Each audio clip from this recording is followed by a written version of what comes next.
The story kicks off with Theo staring into his own past, convinced that if life kept heading this way, it was only going to stay miserable forever. He'd rather erase his whole existence, because sometimes the only wish is to never have been born in the first place. Right up until that moment, the story slams us back into his days in the unit. Captain Bram blasts Theo's name at the top of his lungs, snarling, "How long does it take to haul water?" Then Bram snaps at him to stop wasting time and cut the messing around. Theo, hauling 2 heavy buckets, sprints up to Captain Bram, throws out an apology and promises he'll bring it back right away. But Bram isn't buying it. He snarls with menace as he closes in. Suddenly, Bram blasts a brutal kick into Theo's side, screaming that he's late. Theo lurches forward with a sharp grunt of pain, then goes flying as terror hits him and he watches the water spill out across the ground. Bram looms over him, roaring that he's nothing but useless trash who can't even carry a cup of water. Theo freezes on the ground, terrified, and spills out non-stop apologies, saying he'd go get more right away. Back at the well, Theo hauls up another brutal heavy bucket, straight up by hand. He grumbles to himself that he could snag the water with magic in seconds, furious that they're making him do pointless hard labor instead. And as he stares up at those fortress walls, dread grips him.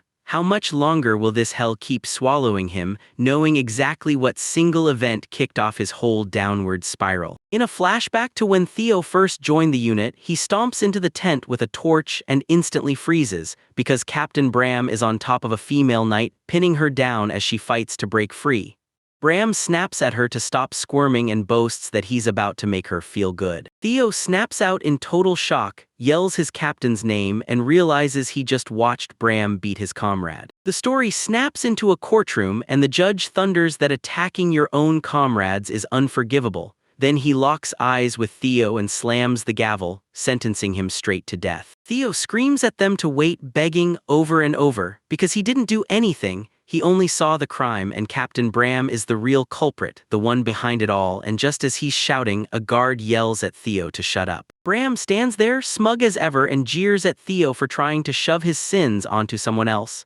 Then a court official slams the seal on Theo's fate, announcing they've got testimony proving it was Theo who committed the crime. In the courtroom, Theo freezes in disbelief as he blurts out Ferris' name, and the narration hits hard. Turns out the victim's own testimony was the one that clinched the verdict and sealed Ferris' fate. Theo can't wrap her head around why she'd pin him as the culprit. Until the moment his guilt is sealed, Bram bolts into action and fires off his petition, standing in front of the court like a storm about to hit. With a sword in hand, he cursed at the mess the rookie made, then swore he'd take full responsibility, vowing to reform him if they'd just let him watch over Theo for life. And the higher-ups, terrified a scandal would soil the knight's name, finally signed off on the deal. 4 years flew by, and Theo had effectively been turned into Bram's personal slave. He tells me that this whole time he wasn't just stuck cooking, washing clothes, and scrubbing chores. He was also Bram's stress toy, the thing he could pound when the pressure got too much, and he admits there were days his spirit felt like it was ready to snap completely. Still, right there in the kitchen, he catches a rare breath of peace, because cooking is the only thing that genuinely makes him happy. He samples the soup he's making with shoyu seasoning, grimaces at how salty it is, then shrugs and decides he'll swing by the market and buy more. He takes another sip and goes, "Wait, this actually isn't bad at all." Bram pops out of nowhere, dumps a drink straight into the stew, and the whole thing is ruined in an instant. Then he snaps, demanding how long Theo's going to take just to make dinner. Dinner hits and Theo panics fast, blurting out apologies to Captain Bram while promising he'll slam the plating into place right away. But Bram doesn't care about food at all. He kicks the pot over, splashes the hot stew everywhere, and roars that they don't need that junk, then blasts Theo as an idiot. He whips around to face the rest of the squad and Bram thunders, "Bram's squad is rolling out tomorrow. Our mission is to wipe that monster out." The soldiers huddled and dissected every detail. Turns out a request came in right after those massive footprints were spotted by the eastern village, and the threat was pegged at rank B. Then one of them says it outright. adventurers are already rushing in to stop it before it closes in. Hearing that, Bram snaps. He declares that for their knightly honor, the credit belongs to the Bram squad. Then he stomps Theo again, snarling that he's an idiot for taste testing when they should be prepping for the mission. Bram keeps pounding Theo with brutal punches, screaming that it's weaklings like him dragging the squad's morale into the dirt, and he spirals with paranoia, thinking those damn adventurers are about to steal the credit for the job. He slams another kick into Theo and roars that it's all his fault. Bram roars from the back, yelling at his men to snap to attention, because in the end, he insists, it's them who are going to bring those monsters down no matter what. Theo's bleeding out on the ground, and he just mutters a curse under his breath. Later, the squad pushes deeper into the forest, and one soldier starts bragging that he'll make a name for himself on this mission, while his comrade just scoffs back, saying he'd get dropped in seconds. The boastful soldier swears his secret sword will end the enemy in a single strike. Then his friend laughs at him for wasting time practicing on scarecrows. As they march, the narration leans in. Lystria's kingdom is so peaceful that real trouble is nearly unheard of, and when something finally pops up, it's always the adventurers who rush in and clean it up. While everyone else is freaking out over finally getting real action, Theo slings on this massive, crushing pack, and in the middle of it all, he's convinced that if the world stays peaceful, that's the best outcome there is. As the squad pushes ahead, Theo spots something grim on the ground. He crouches, mutters under his breath, and realizes those footprints are monstrously huge, way bigger than any normal creature should leave behind. He starts sweating, clueless about what kind of monster could leave tracks like that, and exactly how big it must be. Meanwhile, the other soldiers are clueless. Then a huge shadow slams over them and they blurt out, "Are those clouds?" Like rain is coming any second, Theo jerks his head up in pure horror and immediately knows, no way, that's not a cloud. A colossal dragon crashes down right in their faces, and Theo's worst fears slam into reality. This isn't some random beast, this is a full-on dragon, a painfully dangerous monster that's at least a R rank on the danger scale. Chaos explodes on the spot, soldiers shriek in pure terror and sprint for their lives. Captain Bram tries to play it tough at first, barking that they're idiots and demanding they hold formation. The moment that dragon roars and snaps its jaws right beside Bram, his courage instantly collapses. Panic rips across his face as he snaps around, yelling at the driver to launch the carriage right now. Then he orders a full retreat. Braham lunges onto the runaway carriage as Theo sprints beside it, terrified of getting left in the dust. Theo blurts out, practically begging, "Let me ride the carriage too." Bram leans over him with a twisted, hateful grin, convinced this is the perfect opening to wipe out that loose end for good. And he barks Theo's name in pure mockery and calls it perfect timing. And when Theo stretches out his hand, begging the captain, Bram wham kicks him hard right in the face, and the impact blasts Theo backward, straight toward the monster. As the carriage rockets toward safety, Bram yells back at him, demanding he turn that worthless life into something real by becoming the decoy. Theo is left alone in the dirt, staring up at the beast's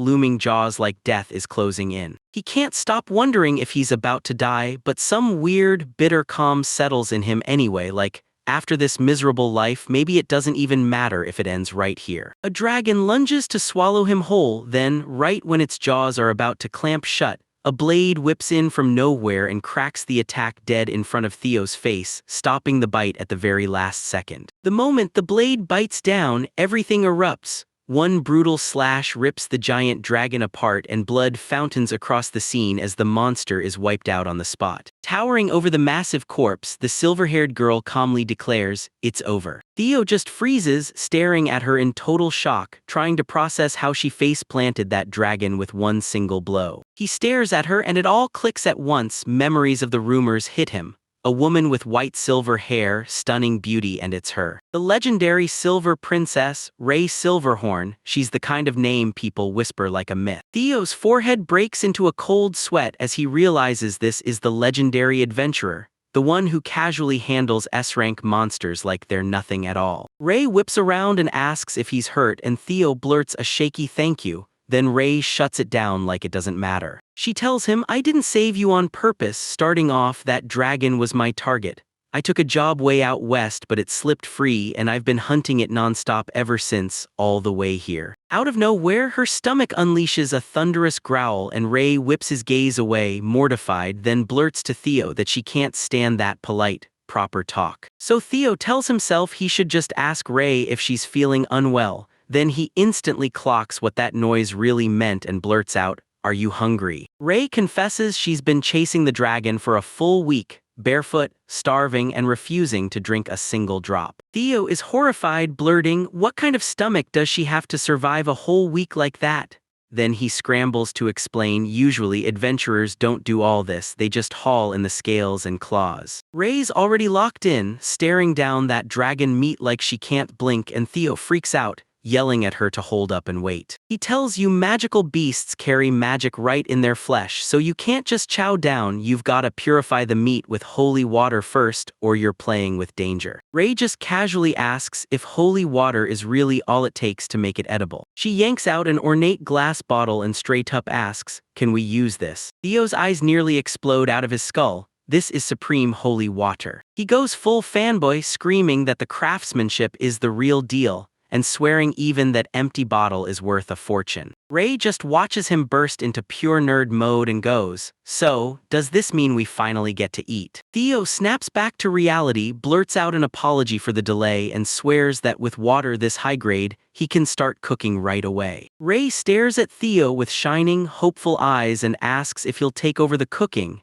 Then she blurts out that she's never done housework a day in her life. Theo can't bear it, no way, not right now. He even thinks he'd love to make her do it if she could, but when he sees her helpless, he gives in. He grins and tells her he'll handle it, saying it's just a habit he picked up during his time with the knights. Ray offers to pay him for the work since she's not lifting a finger. But Theo freaks out and swats the money away. He reminds her she's literally his lifesaver, so there's no way he's charging her. Ray insists she's got to thank him somehow. But Theo digs in and doesn't budge. Then he swings into action on the massive dragon corpse, realizing that the knife won't even bite unless he drags it right along the cuts Ray already carved. He can't stop staring at those dragon scales because the toughness is unreal, and he's left wondering how much brutal power Ray must have to cut through something like that with one single strike. With one last brutal heave, that massive block of meat finally snaps free and breaks loose. Theo wiped the sweat off his brow and shouted that he finally got it, then clutched the bottle of supreme holy water and told Ray, "I'm gonna pour this over the meat." When the liquid slams into the dragon's flesh, it sizzles, hisses, and steams, burning off the dangerous magic like it was never there. Once the chaos dies down, Theo bursts into a blinding smile and declares the purification is finally done. Right then, Ray, starving for ages, pops up and blurts, "So I can eat now, right?" Theo flips into full chef mode and starts talking her through it. First he orders her to light the fire in the pit, then he tosses in spices and herbs on the meat, and finally he seals it up by laying hot stones over everything. He tells her to hang tight, then shields the whole thing with big, thick leaves to keep the heat trapped, and Ray watches him like it's pure magic, dead impressed, before blurting out that he's ridiculously good at this. Theo's expression flickers, then drops. He confesses he's been doing this same kind of night order work for ages. And the moment the truth hits, he realizes his glorified servant role has finally sunk its hooks in deep. Right then, rumble, rumble, a carriage tearing down the road grabs their attention, and Theo realizes he spotted that same thing earlier. Ray whips around and asks if the people in the carriage are his comrades. Theo freezes cold, and those words slam into him like a punch. He confirms Bram and the others are really his comrades, then his face drops into pure darkness and he steels himself, thinking, "After this meal, I've got to get back to the night order." The reality of returning to his abusers crushes Ray so hard it's almost unbearable, and when he yells Ray's name, it's like he's forcing himself to snap out of it. Ray leans in so close she invades his space just to study his face. And the moment she sees it, she says he looks like he's drowning in pain. She reaches out and softly presses her fingers to the bruise on his cheek, instantly clocking that it didn't come from some monster. Then she leans in and asks if something went down between him and his comrades. Theo jerks back in panic, defensive as ever, and blurts out that it's nothing at all. Ray immediately steps back, shooting him a reassuring smile and saying it's fine if he doesn't want to talk about it. Then she adds that she genuinely respects people with powers she doesn't have. Because Theo has gifts she doesn't, she locks eyes with him and says, "I respect you." Then Theo finally cracks open and spills what happened in his past. He tells Ray, "If you hear my story and it starts to drag, just cut me off, don't sit there and suffer." After spilling every brutal detail of his betrayal and abuse, he drops his gaze and asks her, "So, are you still disillusioned now?" Ray flashes a gentle smile and tells him, "No." She thanks him for sharing, says he's truly amazing, and Theo's left stunned that she actually listened, until Ray adds quietly but firmly that talking about the past takes real courage. Theo's eyes start to burn as relief hits him. His whole world hasn't changed, but somehow that weight crushing his chest is finally gone, all because she listened. He wipes his tears and finally admits he didn't need strength. He needed someone to listen. Then he steels himself, snaps into action, and quickly changes the topic to announce the meat should be done. The pot is steaming like it's alive, just right. Theo shouts that the timing couldn't be better, and Ray leans in like, "This smells amazing." Theo grabs a quick sample, checks the quality, and flashes a satisfied nod. It feels just right. Ray teases, "Wait, did you just lick it to see if it was poisoned?"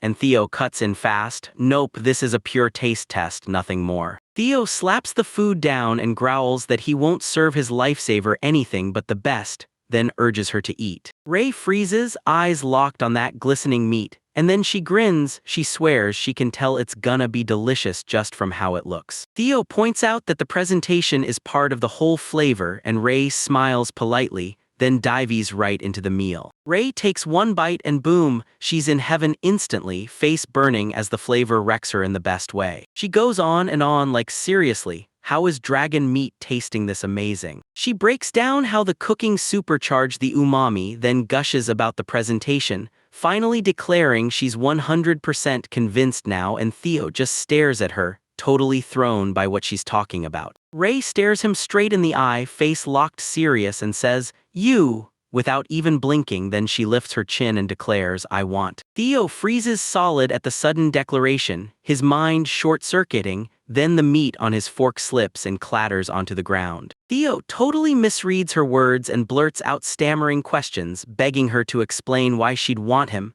And Ray just steamrolls the confusion, ramming food into his mouth while she cheerfully explains she can't handle housework, so she's decided to hand her home over to him. She casually tosses out the offer, 100,000 gold every single month. Theo snaps and screams that it's way too much money, and Ray totally misreads it, thinking Theo's mad about the lowball, so he jumps in and says he'll pay more right away if that isn't enough. Theo cuts right through the negotiation, serious as steel, and tells her the brutal truth. Even if he returned to the Knights, there's no room left for him. Ray lifts her hand toward him with a soft, glowing smile, promising him, "I'll be your home, your place to belong." Theo's eyes widen and he blurts out a shaky "thank you," but his hesitation refuses to disappear. Ray clocks the hesitation, panics on the spot, and screams that if the money isn't enough she'll toss him more. Then Theo fires back, "That's not what I'm talking about." Theo tries to shove her back, swearing it's for her safety, then snaps that his heartbreaking past might be nothing but a lie. He rants at her to imagine what she'd do if he's actually a villain and drills the point home. Trusting him isn't something she can do. Ray shuts him down with a calm stare, telling him she can spot a lie the second it's breathed. Then she raises a single finger up because no evil person on earth could ever cook something this delicious. That's her special skill. Ray drops the mask with him in the quiet forest, and when she tells him his story helped her see just how brutal everything's been for him, you can hear the sympathy in her voice. She makes it crystal clear. She needs what he can offer too, but the decision is his, plain and simple. He has to choose. Theo keeps hammering the word choose, and Ray nods, saying it's best if he picks her. As Theo just stands there, chewing on the idea of doing housework for 100,000 gold a month, Ray's skin prickles and he starts sweating like crazy, convinced this deal is too perfect, and that Theo's about to get him scammed. Ray starts to ask what he's planning, but Theo slams in immediately, shouting that he'll take her up on it, loud and clear. In his mind, he finally gives in, accepting that his life was basically done anyway, so now he'll spend what's left for her. Ray grinned, bursting with happiness, and reintroduced herself the right way, Ray Silverhorn. Theo introduces himself on the spot, just Theo, and seals the whole deal with a firm handshake. Then they finally stumble up to a building and Theo freezes in shock, blurting out where on earth they are, only for Ray to shrug and say, "It's my house." And just like that, the house turns out to be a total disaster, trash and junk stacked everywhere like a landfill. Theo's eyes go wide with horror as he blurts, "Is she really calling this a house?" Ray immediately looks off and whistles like he's innocent, like, "Hey, she told me straight up she can't do housework." And Theo's stomach drops, because even at 100,000 gold a month, he's starting to fear he might have lowballed himself. The very next morning, Theo's already on the move, scrubbing that filthy house until it shines. He wipes the sweat off his brow, steps back to soak in his hard work, and grins. At least for now, that kitchen is finally usable again. Ray bursts into the room with a jaw-cracking yawn, rubs the sleep from her eyes, and asks Theo if he's been up all night scrubbing. Theo grins and says, "Now that I'm hired, I've got to do things right and earn my keep," and Ray just stands there completely baffled by the whole idea of working. She's working away, then her eyes finally snap to the room and she blurts out in shock that it's sparkling spotless, while Theo just deadpans that she's a bit slow catching on since she's been standing there for a minute. Theo snaps that it's break time and pushes the idea that they should go grab some tea. He inspects the jar of tea leaves, grumbling that they've still got to be good to use. As they plop into their seats and wrap their hands around their cups, Ray's curiosity spikes. He blurts that he wants answers about his past, and she straight up asks him why he chose to join the Knights in the first place. Theo bears his past to everyone. When he was just a kid, monsters tore his parents apart and he was born in a far-off village with no one to save him. And yeah, this happens all the time out in the countryside, so it's really not that strange. He remembers how the villagers hauled him back on his feet at first, but as days piled up, they started feeling like strangers again.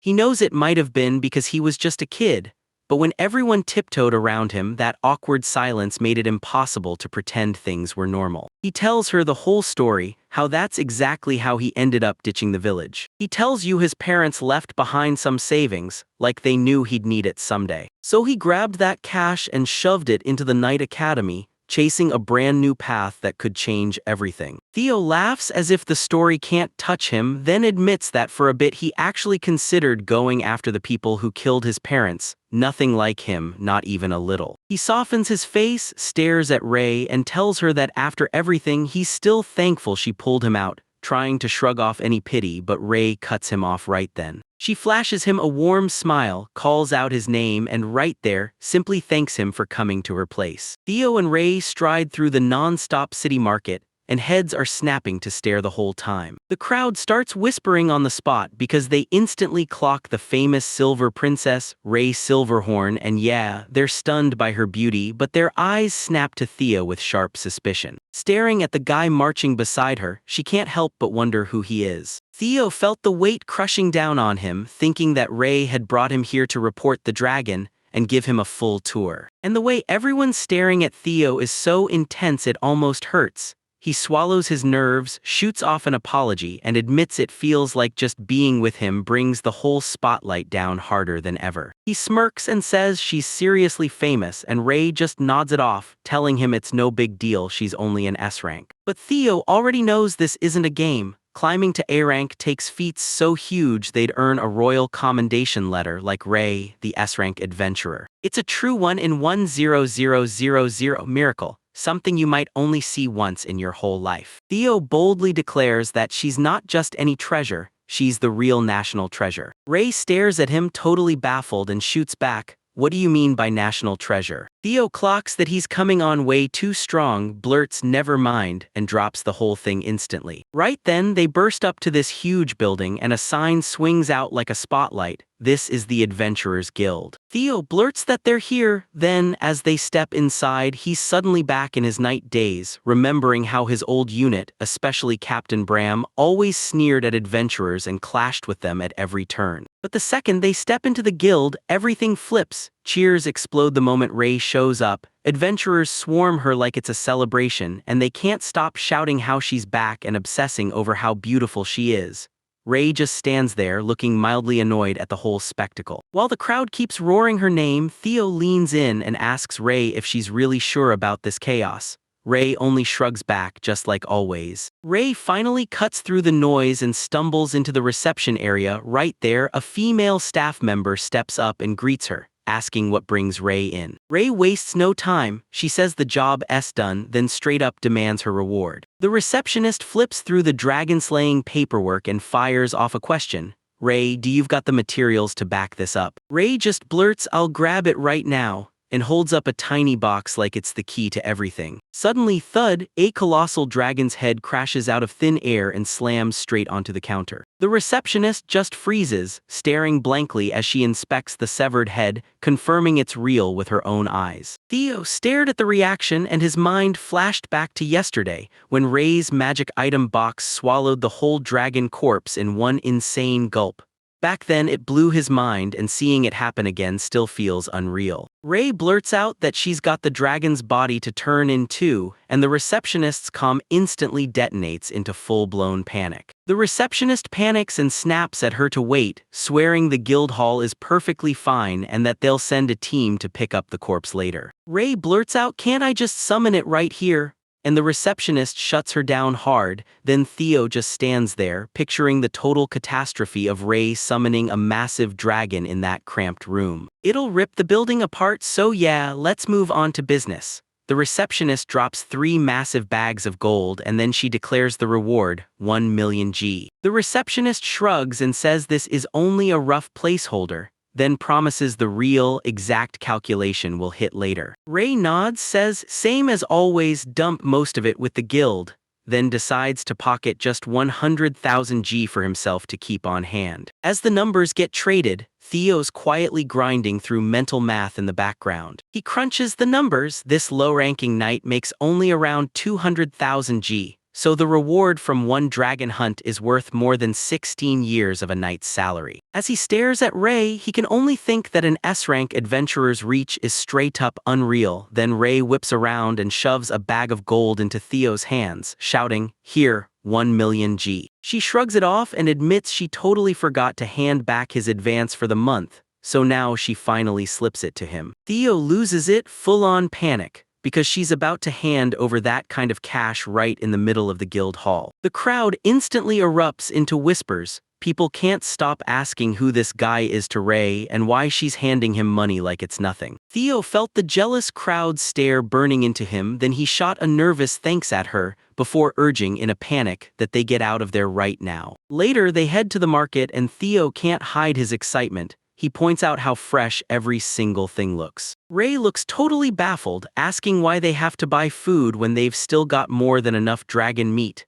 Then Theo steps in and explains that if they just keep chowing down on meat, it gets bland fast and the fun dies out. And cooking is all about how every ingredient clicks into perfect harmony. Ray fixes him with a blank stare for a beat, then just calmly admits she gets where he's coming from. They screech to a stop at a veggie stand run by a huge, intense shopkeeper, and before they can even answer, he demands what they're about to cook. Ray points at Theo and says, he's the cook, and Theo, all awkward panic, blurts out his introduction. The shopkeeper freezes when he realizes he's never seen Theo's face before, then Ray casually drops a verbal bomb. We're deciding to start living together. The shopkeeper totally misreads the whole situation. He gasps and yells that he can't believe Ray really dragged her husband along, while the poor shopowner flails his hands trying to fix the mess, but the shock is already out there. Right then, a voice yells, Alvin, and a handsome man in shining armor strides in, meeting Theo's stare with cold, sharp eyes, then turning to Ray to demand, who is this? Ray kicks off the introductions the same way she always does, zero tact, telling Alvin, this is Theo.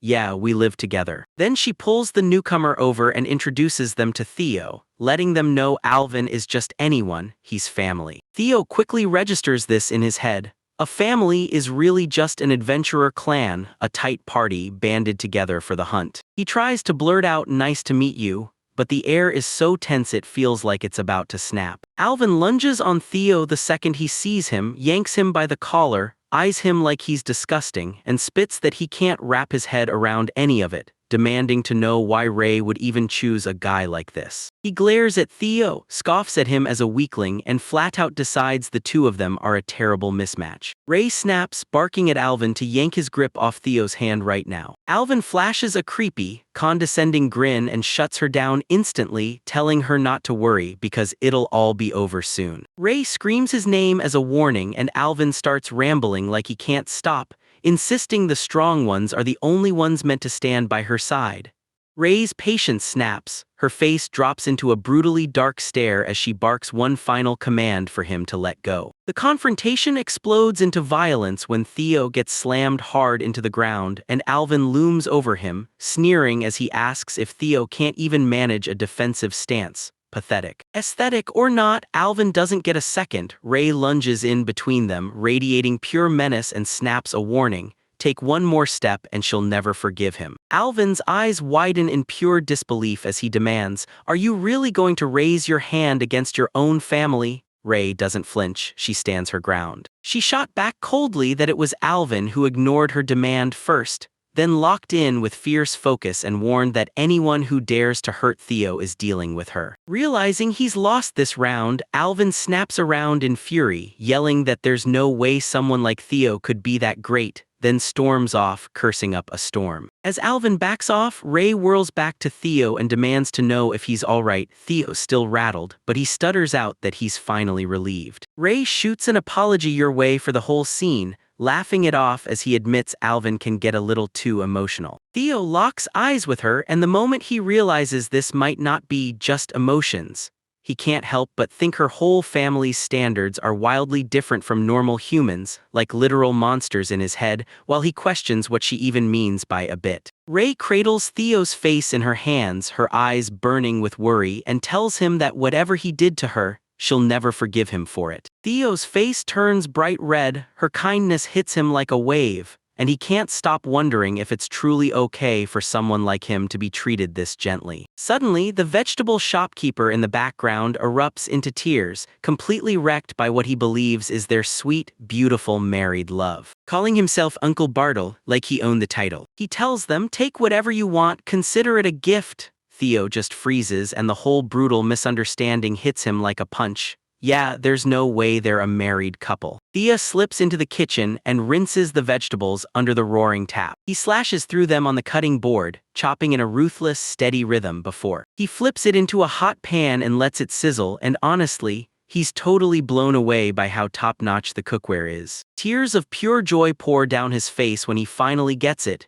You can cook everything at once in that pan. He realizes Ray basically grabbed the exact thing she was told to get, and he's so impressed he's silently thanking the genius who pointed her to this awesome cooking gadget. While he watches the food bubble, he notices the meat stays stubbornly thick, and the veggies come out chunky and bursting with juicy flavor. Theo zeroes in on the details and picks a light, not too sweet rice to perfectly match the meal. Then he tells you he grabbed every kind of ingredient from the market for this, and now he's ready for the final touch. He breaks it down. His whole method is built around spiciness. Then he layers in sharp bitterness, brings in a fragrant punch, and finishes with a tiny sweet touch to make everything pop. He psychs himself up and goes full throttle, and then, boom, the dish hits the plate looking insanely rich and hearty. Theo blurts out, "It's finished." As Ray sits at the table, locked in on the food, then he leans in and says it smells unreal. With Alvin and Theo riding in beside her, they all nod and start digging into their meal. Ray takes a spoonful of the stew, pops it in her mouth, and the second it hits, her face lights up, her eyes sparkle, she blushes hard, and she can't stop thinking, "This is insanely good." She shuts her eyes, dissects the flavors in her head, and goes, "Okay, this is unreal." Because that dragon meat, already incredible by itself, melds with the crisp bite of the veggies and the punch of the spices like it was made to be together. She declares this flavor is pure harmony, nothing else comes close. Theo breaks into a smile and tells her, "I can't believe it, when the food tastes this amazing, you're somehow even better at putting it into words." Suddenly, Ray snaps and decides she has to hunt more dragons right now, only for Theophanix to slam the brakes with a brutal warning. If she keeps going, dragons will vanish forever, though there's still plenty of meat left. Rei brushes off the worry and snaps that once this supply runs out, she'll go get more, because she's 100% coming back for this dish again. Theo watches Rei shovel down her food, and yeah, she looks totally innocent while she eats, but he's got eyes, and he knows the power locked inside her is flat out unbelievable. She thrusts her empty plate out right away and barks for more, and Theo doesn't argue. He grabs the ladle and starts serving. The second he's working, he realizes today's cooking is actually crazy fun. Maybe it hit him that, for the first time, he'd cooked a meal for someone other than himself. Later that evening, outside the mansion, a girl with twintles stands on a ridge, staring down at the property, humming softly to herself as she watches the house like she's waiting for a sign, and then she finally clocks it. Ray's back. The next morning crashes in, and the sun blazes over the mansion like a spotlight. The calm gets ripped apart the moment a voice inside the house erupts in a deafening scream of refusal. In Theo's bedroom, he grunts awake and cracks his eyes open, then his vision snaps clear and he freezes in pure panic. Ray is still passed out asleep. Theo can't stop her from cuddling right on top of him in the same bed, then she's asleep, and Theo's stammering like he's losing his mind, staring at her sleeping face while he scrambles to rebuild every piece of his memory. He flashes back to last night, him and Ray scrubbing the bedroom, him yawning and saying he was wiped out, and then it hits him. He must have just conked out right there. Reality slams into him and he mentally screams, "How did I even get here?" Panic surges, so he vows to claw his way out of this crisis right now. Then he slips out from under the covers super carefully, no waking her. As soon as he's sure, he exhales hard, lets out a relieved laugh and declares, "I'm safe." He rockets down the hall, panicking that if Ray's gotten the wrong idea about what happened, he's not just going to get fired, his whole life could be over. And then his feet slam to a stop when he spots a visitor has arrived. Theo yanks the front door open to greet the visitor, stammering out a nervous "good morning." But the twintle girl doesn't even waste time. She glares at him with pure disgust and straight up asks if he's one of Ray's people. Before Theo can even get a word out, the girl snaps into a full-on sobbing fit and shrieks "traitor" at the top of her lungs. A brutal flashback rips open her heart. Turns out she and Ray made a pact. If no real good men ever showed up, they'd both quit on love and throw themselves into work, and now she's sobbing, pointing a shaking finger at Ray, screaming that he just broke the deal and betrayed everything they swore. Just then, Ray's voice bursts from inside the house, calling out, "Theo, what's wrong?" Theo whirls to Ray, scrambling to say this visitor is completely unhinged. But Ray stays cool. She instantly clocks the girl as Cannon and smirks that she's still just as loud as ever. Cannon doesn't come to chat. She snaps at Ray the second he shows up, calling out his total lack of shame. She immediately slams down a brutal torrent of fire magic, screaming that Ray is steamrolling her in the romance game, while Theo panics like crazy, realizing he's trapped in the blast radius of a deadly attack. Ray doesn't even blink. She just snaps that Cannon's being way too loud, then casually slaps her magical attack back, knocking Cannon flying with it straight out through the air and away from the mansion. Theo stares as the girl blasts into the stratosphere, then shoots a nervous look at Ray and blurts that she might have gone way too far. Seconds later, Cannon hits the ground again, sobbing uncontrollably and screaming about betrayal, while Theo,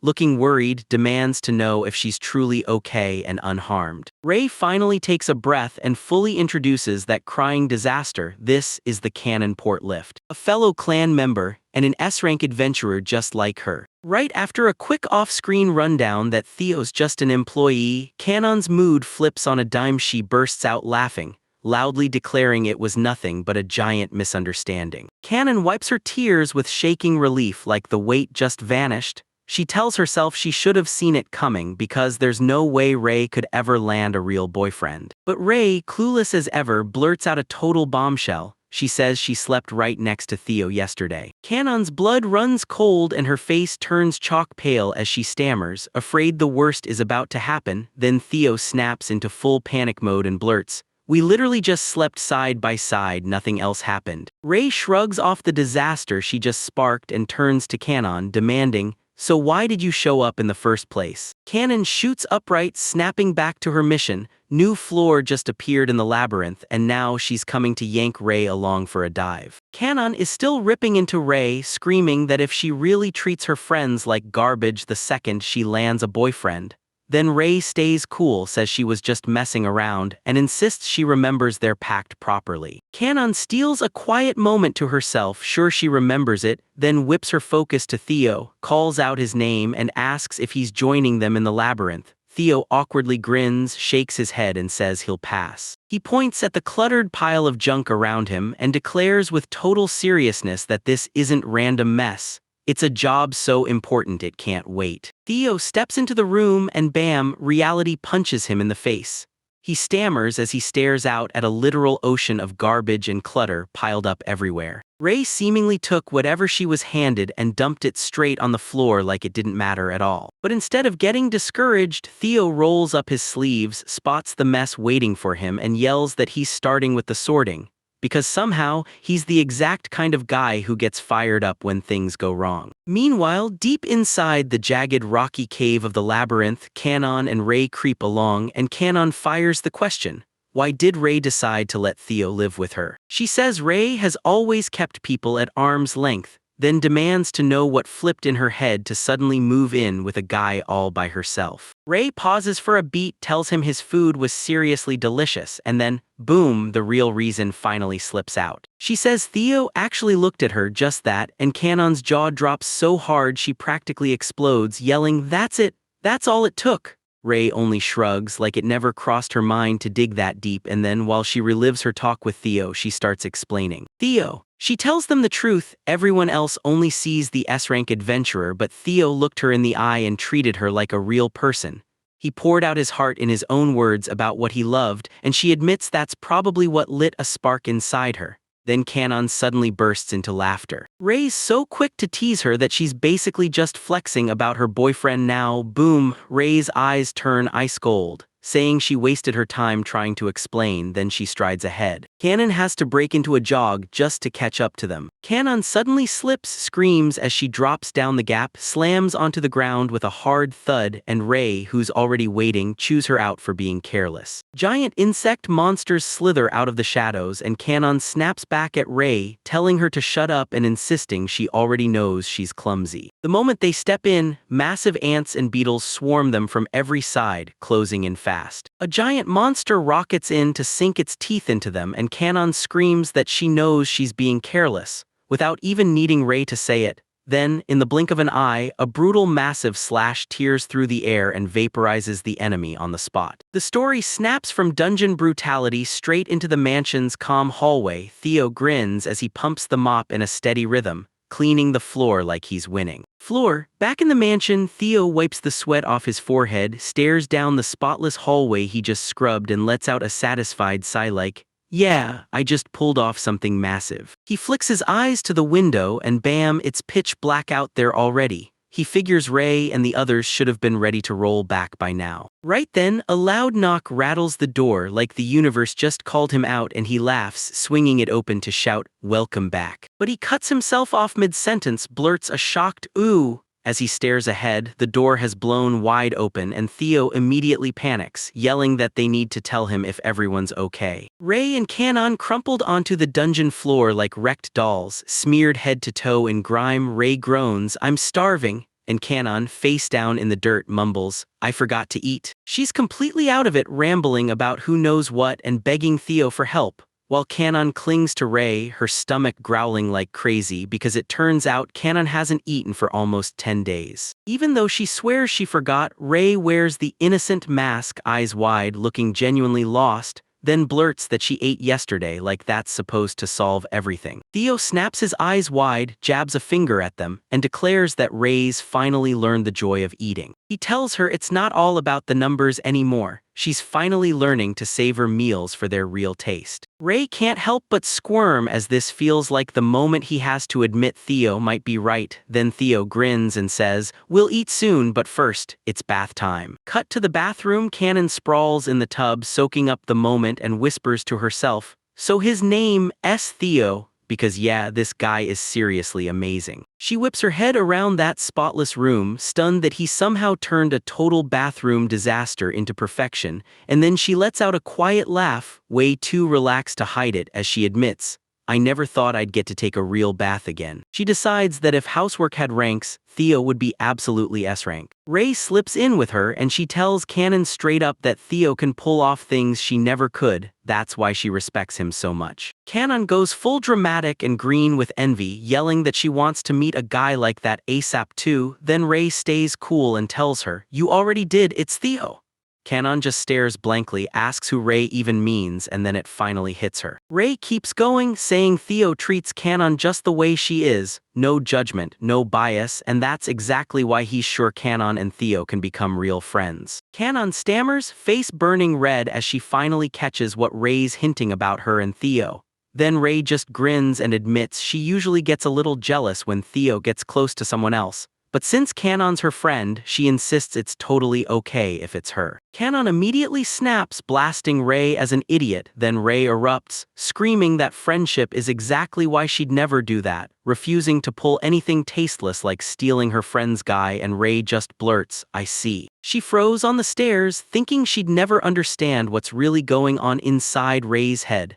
Because no matter how hard she tries, Ray is the kind of woman you can't ever fully figure out. Theo stood in the kitchen, staring at his options, and then it hit him. After getting so lost cleaning the mansion, he'd totally forgotten to prep a single thing for food today. He knows Ray and Canon are starving right now, so he snaps into action and throws together something fast. He clocks in, then snatches up the leftover curry from yesterday like it's his lucky break. He cranks the day right into the rice, then dumps on a mountain of extra ingredients on top, drenches the whole thing in a thick, gooey blanket of cheese, and shoves it into the oven to bake. Ken wanders in, gets hit with that crazy smell, and blurts out how he whipped up something so fast. Theo just shrugs and says it's mostly leftovers. Canon finally notices her clothes are sparkling spotless too, and she tells him he's incredible. Ray jumps in, hyping Theo right back, and Theo just laughs it off, saying he only used the washing machine before urging them to finally dig in and eat. The table's already stacked with a feast, just waiting to be devoured. Canon stares at the dish on the table, tilts her head, and demands, "What is this?"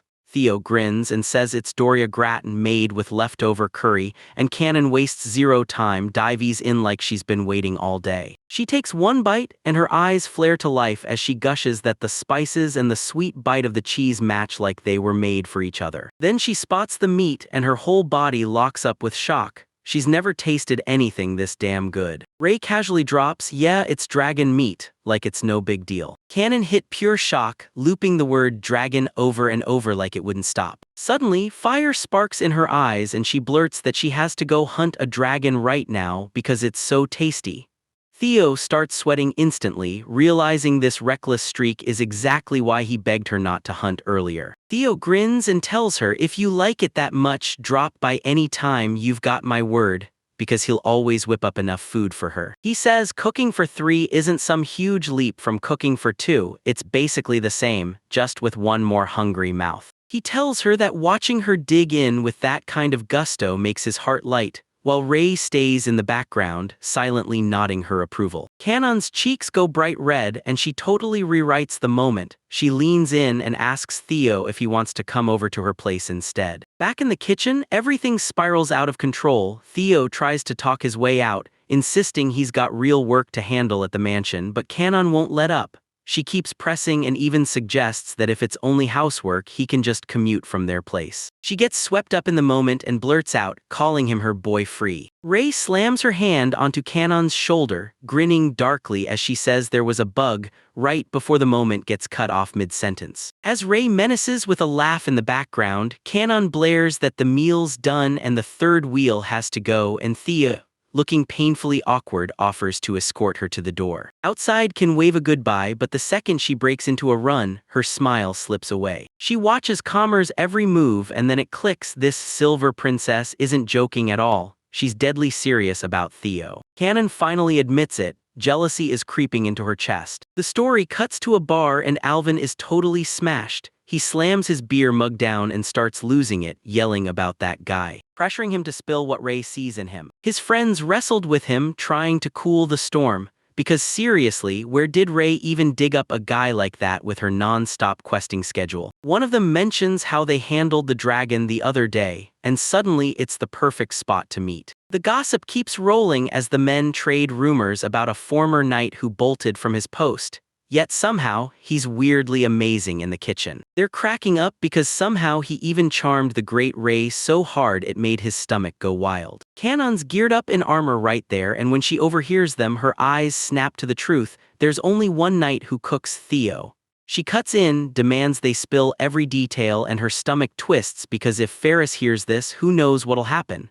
The men look up, shocked she's talking to them. The story cuts to a clothing store. Ray lifts outfit after outfit and presses them against Theo, hunting the perfect look in real time. Theo just stands there, staring at her without moving, like he's stunned into silence. Then it hits him: when a man and a woman shop for clothes together, it almost always means one thing. The moment he starts connecting the dots, it all snaps into place. This is a date. And as Ray hums with pure joy beside him, Theo's mind instantly spirals into panic. Ray tells Theo that these clothes are his, so he's got to step up and pick right. Theo apologizes, but his thoughts are still crashing and spinning. How things spiraled into this exact mess, and nothing in me could make sense of it. And right then, a voice slices through his thoughts, shouting at him, demanding to know what's wrong. Theo yanks a look at his sleeve, and then it hits him. His clothes are literally unraveling in real time. He starts freaking out, thinking maybe he tore it earlier while cleaning, and then decides, yeah, he's definitely getting a whole new outfit. Then that stingy streak kicks in and he decides, no way, I'll just stitch it up and make this thing last. Ray locks eyes with him and the realization hits like a punch. She's been underpaying him and now she's freaking out. She whips around and screams she's buying him clothes right now, chanting buy, buy, buy, while Theo scrambles and panics, waving his hands like, stop, please wait. Cut to the outside, right as the action bursts into the open. Leo bursts out in a totally ridiculous disguise, sunglasses and a mask, and Ray just stares him down before snapping that technically she's not exactly someone who should. So the knights shouldn't even be able to find him, meaning his solo disguise is basically pointless. Theo brushes off her logic, strikes a dramatic pose, and swears that with this look, nobody will recognize who he is. Ray sighs and says she liked how he looked before. She says, then we're good, and makes it clear that if those knights show up, she won't want the headache, she'll deal with it herself, and then she tells him straight up that she'll fix everything. They dash out of the shop and Theo tells me the wild truth. After all that chaos, he still managed to get clothes stitched that feel almost exactly like his old ones. As they head out, Theo blurts that the whole fantasy vibe feels cracked by these two modern clothes, and Ray nods right along. Just then, a bright-faced woman in a headscarf spots them and blurts, what a coincidence. Theo clocks her instantly, Aunt Lean. She tells Ray this is perfect timing because she was literally seconds away from bringing her something. Ray takes the paper bag and blurts out her thanks. And then boom, a gigantic bag of fresh, juicy strawberries shows up. Aunt Lean brags that these are fresh-picked and ridiculously delicious, then says she owes Ray big time, so this is the very least she can do. Theo froze when he realized he didn't know this lady, then stepped forward to be polite, straightening up like he was about to speak. He introduces himself as Ray's employee, and Anton instantly cuts him off, swearing he must be Ray's rumored husband. Then she gushes like they're already her favorite couple. He told them to share the strawberries and stay friends, then called them cute and innocent, while their cheeks flared with blush. Diaphragmatically, he flings his hands up, screams that it's definitely not true, and you can see the moment he realizes this lady won't hear a single word anyone says. Suddenly, the muscular vegetable shopkeeper from before flashes in his mind, and boom, it clicks. This is Uncle Bartle's wife, and everything finally makes perfect sense. Anton keeps telling it back when her husband first fell sick, Ray swooped in with a phoenix feather to save him, and they've been grateful ever since. Then Theo's brain just totally fries. He blurts that a phoenix isn't an S-rank monster, then whips his head at Ray in pure shock, rage storming inside because she swapped a legendary S-rank item for nothing but fruit, and he snaps, "You're totally crazy." But Ray just grins sweetly and says Bartle always hands her fruit as thanks, and that tiny kindness lights up her whole day. Before Theo can even process the brutal trade value, a voice cuts in, "Good day, Ray," and the moment he finishes, Ray goes ice cold and snaps, "Know your place, Theo." It's Alvin, the armored bar fighter, standing there with his squad ready to move. Alvin marches up to the two of them and asks Ray if she pulled some of her family members into shopping. Ray snaps back that she'd been out hunting the Evolve series monsters earlier, and this shopping spree is just their victory celebration. Alvin nods and sizes up the Evolve ogre as a terrifying air-rank threat. And then, right on cue, he can't resist tossing in a smug brag that beating it would have been effortless for him. He leans in and tells Theo that the Evolve series are savage, warped versions of normal monsters. Then he turns to Ray and praises him for taking one down so effortlessly it looks like a joke. Alvin snaps his focus straight to Theo, praises his work, then casually drops the bomb that he thinks they were out on a date. Alvin just stops cold, stunned by what he said the second it leaves his mouth. He stumbles back into it, stuttering that it's good to hear, but then he snaps, reminding them they've got an early hunt tomorrow, so they better not get too comfortable. Ray suddenly drops a bombshell. She might be gone for a while, and Theo can't believe it when he hears she won't be there starting tomorrow. Alvin demands answers. How long will she be gone? Ray flat out ignores him, then zeroes in on the real mission. Will there be breakfast tomorrow? She wants a full tank of food before she flies back to boost morale.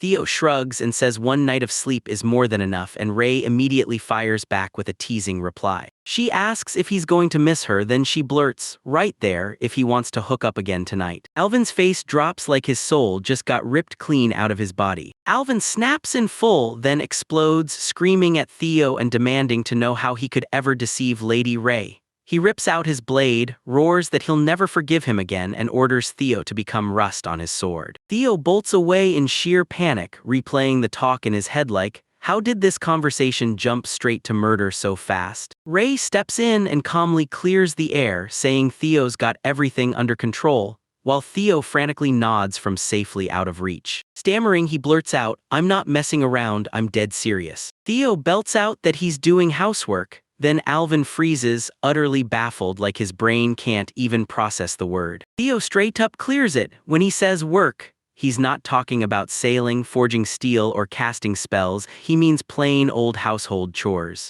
Alvin slips into denial, refuses to accept the truth. Then reality slams into him like a freight train. It hits him, and the moment it does, tears explode from his eyes because it clicks. Theo's been at Ray's house, turning the place into something beautiful. He grabs at Ray and swears he can clone people, cook meals, and even do the laundry, like he can do it all. And he begs her to trust him instead. The chaos explodes loud enough to pull in the townspeople, and they start whispering like vultures, murmurs rippling through the crowd as they wonder if Ray's garbage mansion is even clean. Then the horror stories fly, cursed, filthy, and doomed, with one dude swears he saw something moving in the trash heap, and the whole crew starts arguing over how many people it would take to clean that disaster. Then their jaws drop when they learn it was all handled by just one person. One local even laughs, saying that even a god couldn't cleanse that endless sea of decay by himself. Ray stands right in the front, soaking in everyone, openly roasting how filthy her old home used to be, her face burning with sulky offense, and she finally admits their blunt words stung a little. Theo scrambles to calm her down with a shaky, nervous smile, pointing out, "At least it's clean now, just don't go and ruin it again, okay?" Ray nods along, but the moment barely lasts. Then Alvin snaps his finger up like a judge and fires a "Who even are you?" at Theo, daring him to a housekeeping duel. Theo just stares, completely lost, while Alvin goes full dead serious. Win this domestic showdown and Alvin will take over guarding Ray's home. Theo rips out a scream of pure despair, stunned at how his life spiraled into this nightmare. A twintle girl in the background stares at it all, frozen in shock, while Theo tries to steady the chaos, only to realize Alvin is so worked up he won't hear a single word of reason. But Alvin snaps off the plea mid-shout and declares, "I accept." Then he proclaims this duel as the real spirit of manhood. Flames blazed in his eyes as he screamed at Ray to look, swearing that once he crushed the match, he'd step into Theo's spot right beside her. Theo slams that idea shut on the spot, saying it straight up, "It's impossible." Alvin crumples to the ground in brutal agony, and a soul-ripping scream tears out of him. Then his fists hammer the floor. He rages over how unfair it all is, sobbing that he's family, yet after all that extra time with Ray, he still can't earn the spot as her right-hand man. then he just stares at the dirt, blinking through the tears, shouting that he can't figure out what Theo has that he doesn't. Theo tells Alvin, if you want answers, don't guess, come to Ray's house and see it with your own eyes. Alvin's face twists in confusion, but he tells Theo, lead the way, and Theo shoots back with a quick check to Ray, then she waves it off with a chill, casual go-ahead to bring the guest. With the approval sealed, they rush over to the mansion, arriving just after. The second Alvin steps through the door, he jolts to a stop in the entrance, stammering out words as his brain scrambles to take in what he's seeing. Alvin's jaw drops as he stares at the sparkling interior, completely losing it. He bursts out half-stunned, half-screaming that this place has actually been turned into a real, livable home, and he whips around to Theo. Theo demands the answer, what ancient myth sorcery did he use to pull it off? And Theo only shrugs, saying, I just cleaned it. Alvin refuses to swallow that answer, snarling at the top of his lungs that it's pure nonsense. He tells you the nation dispatched elite janitors to scrub this mansion clean, but the whole mission got yanked midstream when every single one of them suddenly collapsed with a mysterious illness. He can't wrap his head around how Theo wiped out a national failure all by himself. No special techniques, just sheer will. Ray catches that weird illness remark and snaps his head toward Theo. He finally clocks that he's been staying silent about the danger this entire time, and she shoots him a razor-sharp stare. Theo clocks what he's hiding, breaks into a nervous sweat and plays stupid, says he was so locked in cleaning that he didn't hear a thing about some curse. Alvin, still stuck in denial, clings to the idea that only the entrance hall is clean, and he refuses to admit defeat yet. That's when Theo, cool as ice, gestures him over to check the other rooms, so Alvin follows and walks through the house. He's totally blown away by what he sees. Rooms that looked ready to spit out brand new monster breeds are now spotless, like a luxury hotel. He halts at the bathroom door, trembling as he realizes the bathroom of tragedy is finally usable again. Then Theo says everyone always ends up saying the exact same thing. Alvin looks like he's one breath away from crumbling, grasping for any reason to keep this argument alive. Theo grinned and jumped in, offering to whip up some food and telling them they should eat something. He realizes right away that even though he made the offer, Alvin already ate dinner with his family, and Ray grabbed a meal before he even stepped out the door. Even though they already ate, Theo still decided to cook. He stormed into the pristine kitchen, rinsed fresh strawberries, chopped them with razor-sharp precision, then whipped cream into pure perfection. He flips fluffy pancakes in the pan with total confidence, stacking them into a real, proper dessert. Theo slaps the finished batch onto the table, grinning as he serves strawberry pancakes, then tells them to dig in. Joy bursts into the room.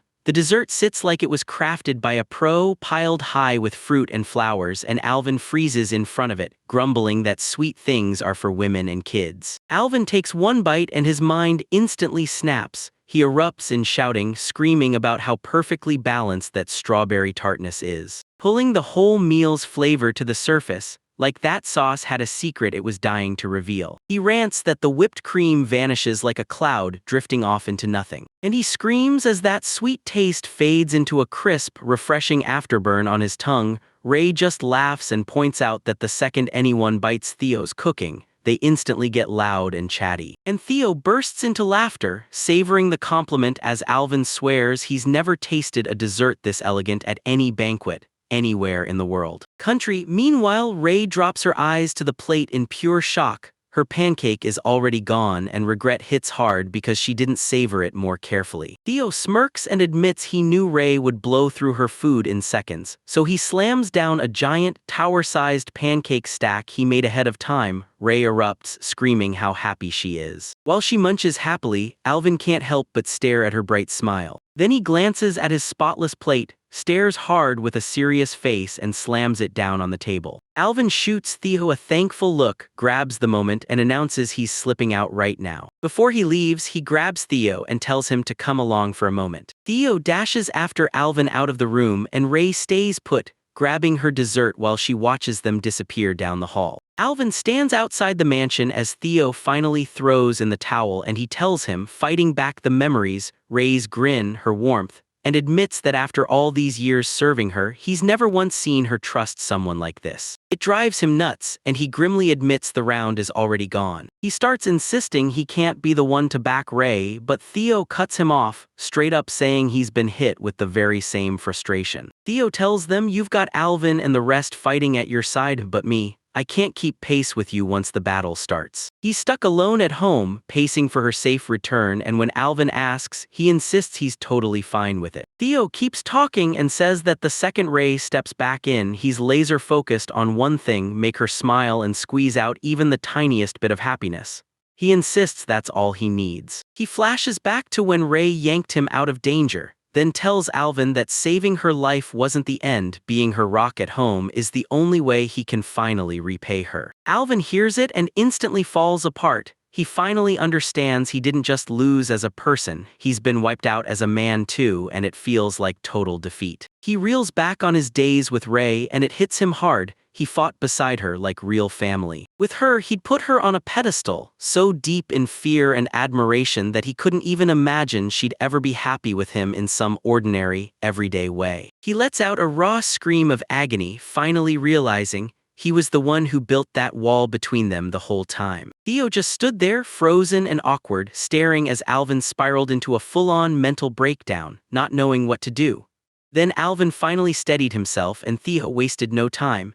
He told him to come back again and next time to bring his hunger because they'd all sit around the table and keep eating until they were stuffed. Alvin snaps his gaze away to keep his tough guy act, tells Theo not to get cocky and admits that yeah, he lost this round, but Theo still hasn't earned his trust. Then his words choke in his throat. He admits the food is so damn good he's craving another bite, and finally he turns to the chef, Theo, saying it's an absolute honor as Theo smiles back. Later, Alvin storms up to a cliff and yells at the sunset, swearing he'll master his own household skills and beat the competition. Meanwhile, somewhere else the world is tipping into nightmare. Monster attacks are piling up, and the things coming for people are getting vicious by the minute. Just outside the mansion, a mysterious woman with short, light hair lurks in the shadows, staring like she knows Theo's next move, like he just escaped one mess but is about to crash into old grudges that never died. Theo has no clue what's coming because he's out in the garden cranking a smoker, and the narrator basically warns you, one sweet, mouth-watering scent can lure danger right to his doorstep. Theo leans in to check his hanging smoked meats, grins at the perfect results and practically laughs, all right. Theo wiped the sweat off his brow, grinned like he'd just nailed perfection with that smoked meat. He replays his chat with Ray in his head. She admitted she'd missed meal time this run and told him plain as day, if he brings her smoked meat, she'll finally eat while she's out hunting. Without his help, she somehow forgets to eat entirely. Triggered by that memory, Theo lunges back toward the building. He nods to himself, still stuck on what he's about to eat, then spots a strange figure lingering near the building, so he swings around and politely asks if he can help with anything. But once he finally meets the visitor face to face, he goes rigid, because it's the short-haired woman in armor from his past. They lock eyes, then Theo's breath catches with a shocked gasp as recognition hits like lightning. Rage hits her like a wave. She's sure he's alive and she shrieks his name, Theo. She spits out the official report she was handed, saying that during the dragon subjugation Theo used his whole squad as living decoys to buy his own escape, then got himself burned to death in the flames, then glares at him with pure hatred, disgusted that he'd fake his own death. Theo freezes the moment he hears this wild lie, stay on guard. Stammering that it couldn't possibly be true, Theo instantly clocks that Captain Bram is behind this, because Bram would never hand out accurate intel about himself, and this blatant lie is straight up outrageous. She keeps going, telling him she caught some shady rumors in town and decided to investigate. And she's damn glad she did, because she glares at him and says she never imagined he'd try to worm his way close to someone like Ray Silverhorn. Theo stammers his denial, but before he can spit out a single word, she snaps silence. She shuts him down flat and won't hear a word he has to say. He spat that her words were nothing but filth from a sex offender, and swore she'd never listen. Theo scrambles to explain it's all a misunderstanding, trying to lay the blame on Bram, but she bulldozes right over him and won't let him finish. Theo glares at her with a wound-up, hurting face and calls out her name, Feliz, but the second he speaks, she flinches like his words are the same old excuses every single time. Then she lets out a fierce scream, "You're disgusting." Felice turns her back on him and shuts him down, saying she's got nothing else to say. She flat out tells him his case started out under Captain Bram's jurisdiction. Now that Theo's been found, Bram is the one who's going to strike and take the right action. She storms off and Theo just stands there in the yard, frozen and stunned by what just happened. The sky goes still as the scene fades out. Alvin grabs Theo's attention and snaps him out of his daydream, demanding to know what's wrong. Nope, he snaps back and reminds Theo that they agreed this was only scouting and they'd go out properly tonight.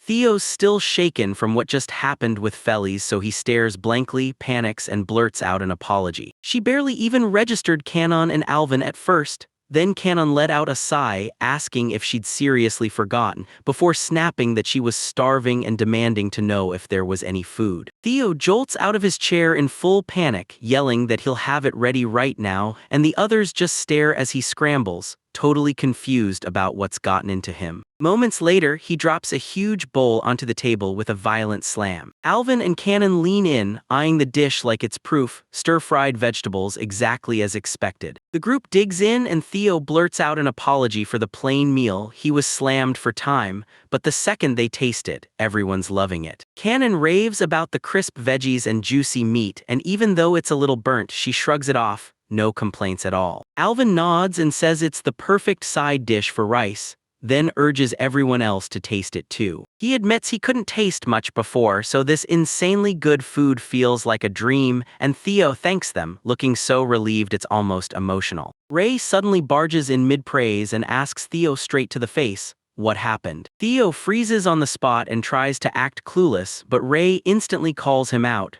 because the taste isn't like it's supposed to be. Theo tries to pin it on the burnt bits, but Ray cuts him off and says he was distracted, then warns him to be careful next time because that off taste isn't just from the burning. An awkward silence crashes over the table as Alvin and Canon stare at the exchange, stunned. Theo squirms and blurts that he just happened to run into an old acquaintance. Alvin looks stunned that Theo really knows people, then snaps at Canon the second she starts poking around. Canon snubs him completely, locks onto Theo with a crooked grin and blurts out that it had to be a woman, an old girlfriend of all people. Theo frantically swears it's not true, but Canon bursts into laughter and points out that his total panic just makes him look insanely suspicious. Theo tries to play it off as pure nostalgia, but Canon waves him off and grins, "I'm just kidding." Theo whips her head toward Ray and blurts an apology, telling him she never meant to scare him, then swears he's totally fine. Ray just nods like got it, and Theo shoots back, promising he'll do better next time. Later, Theo stands alone under the moon, trying to talk himself into believing that everything's fine. He's convinced Captain Bram wouldn't trek all the way here just to bore himself into chasing him.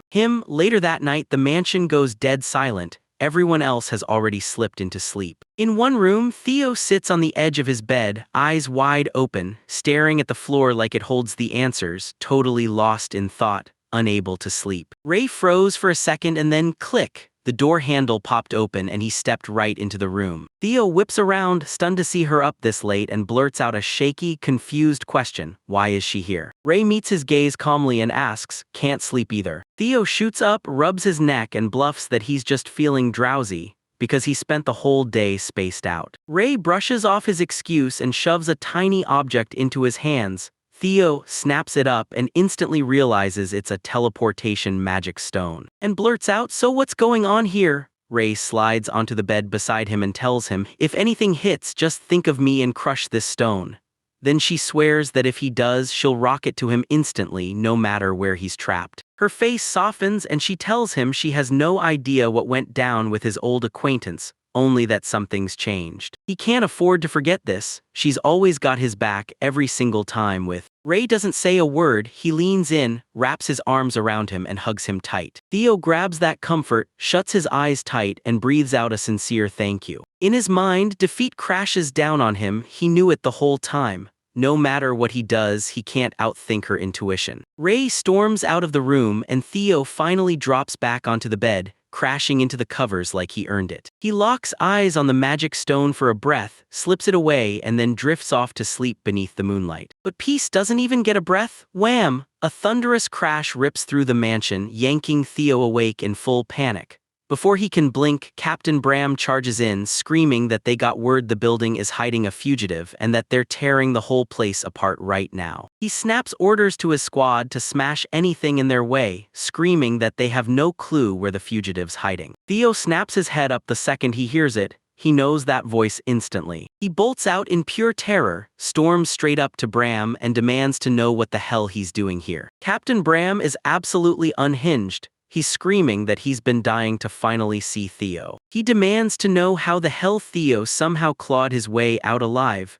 though he'll admit Theo's luck isn't total trash either. Mocking him, Bram calls Theo a genius and says his precious toy finally made it back home, then erupts in laughter, insisting he's the luckiest one of them all. Theo's eyes feel half closed and his head spinning, but Bram won't let up. Then the captain lays down a twisted deal. Either get smashed to a pulp and arrested, or get arrested and then get smashed to a pulp. As Bram keeps talking, Theo's mind snaps back to the item Ray handed him and her exact command to think of her and smash it if he ever needed backup.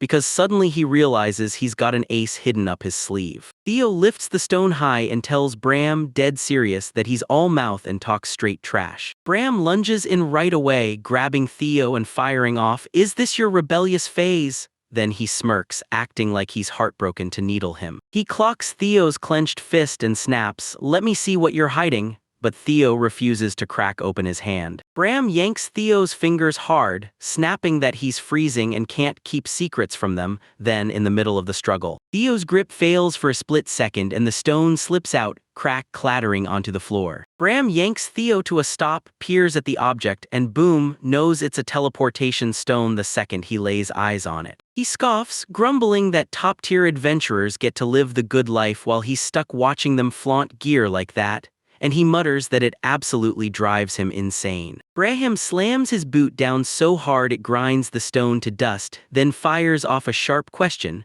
What was Theo trying to pull off? He taunted Theo, sneering, "Do you even know how it works?"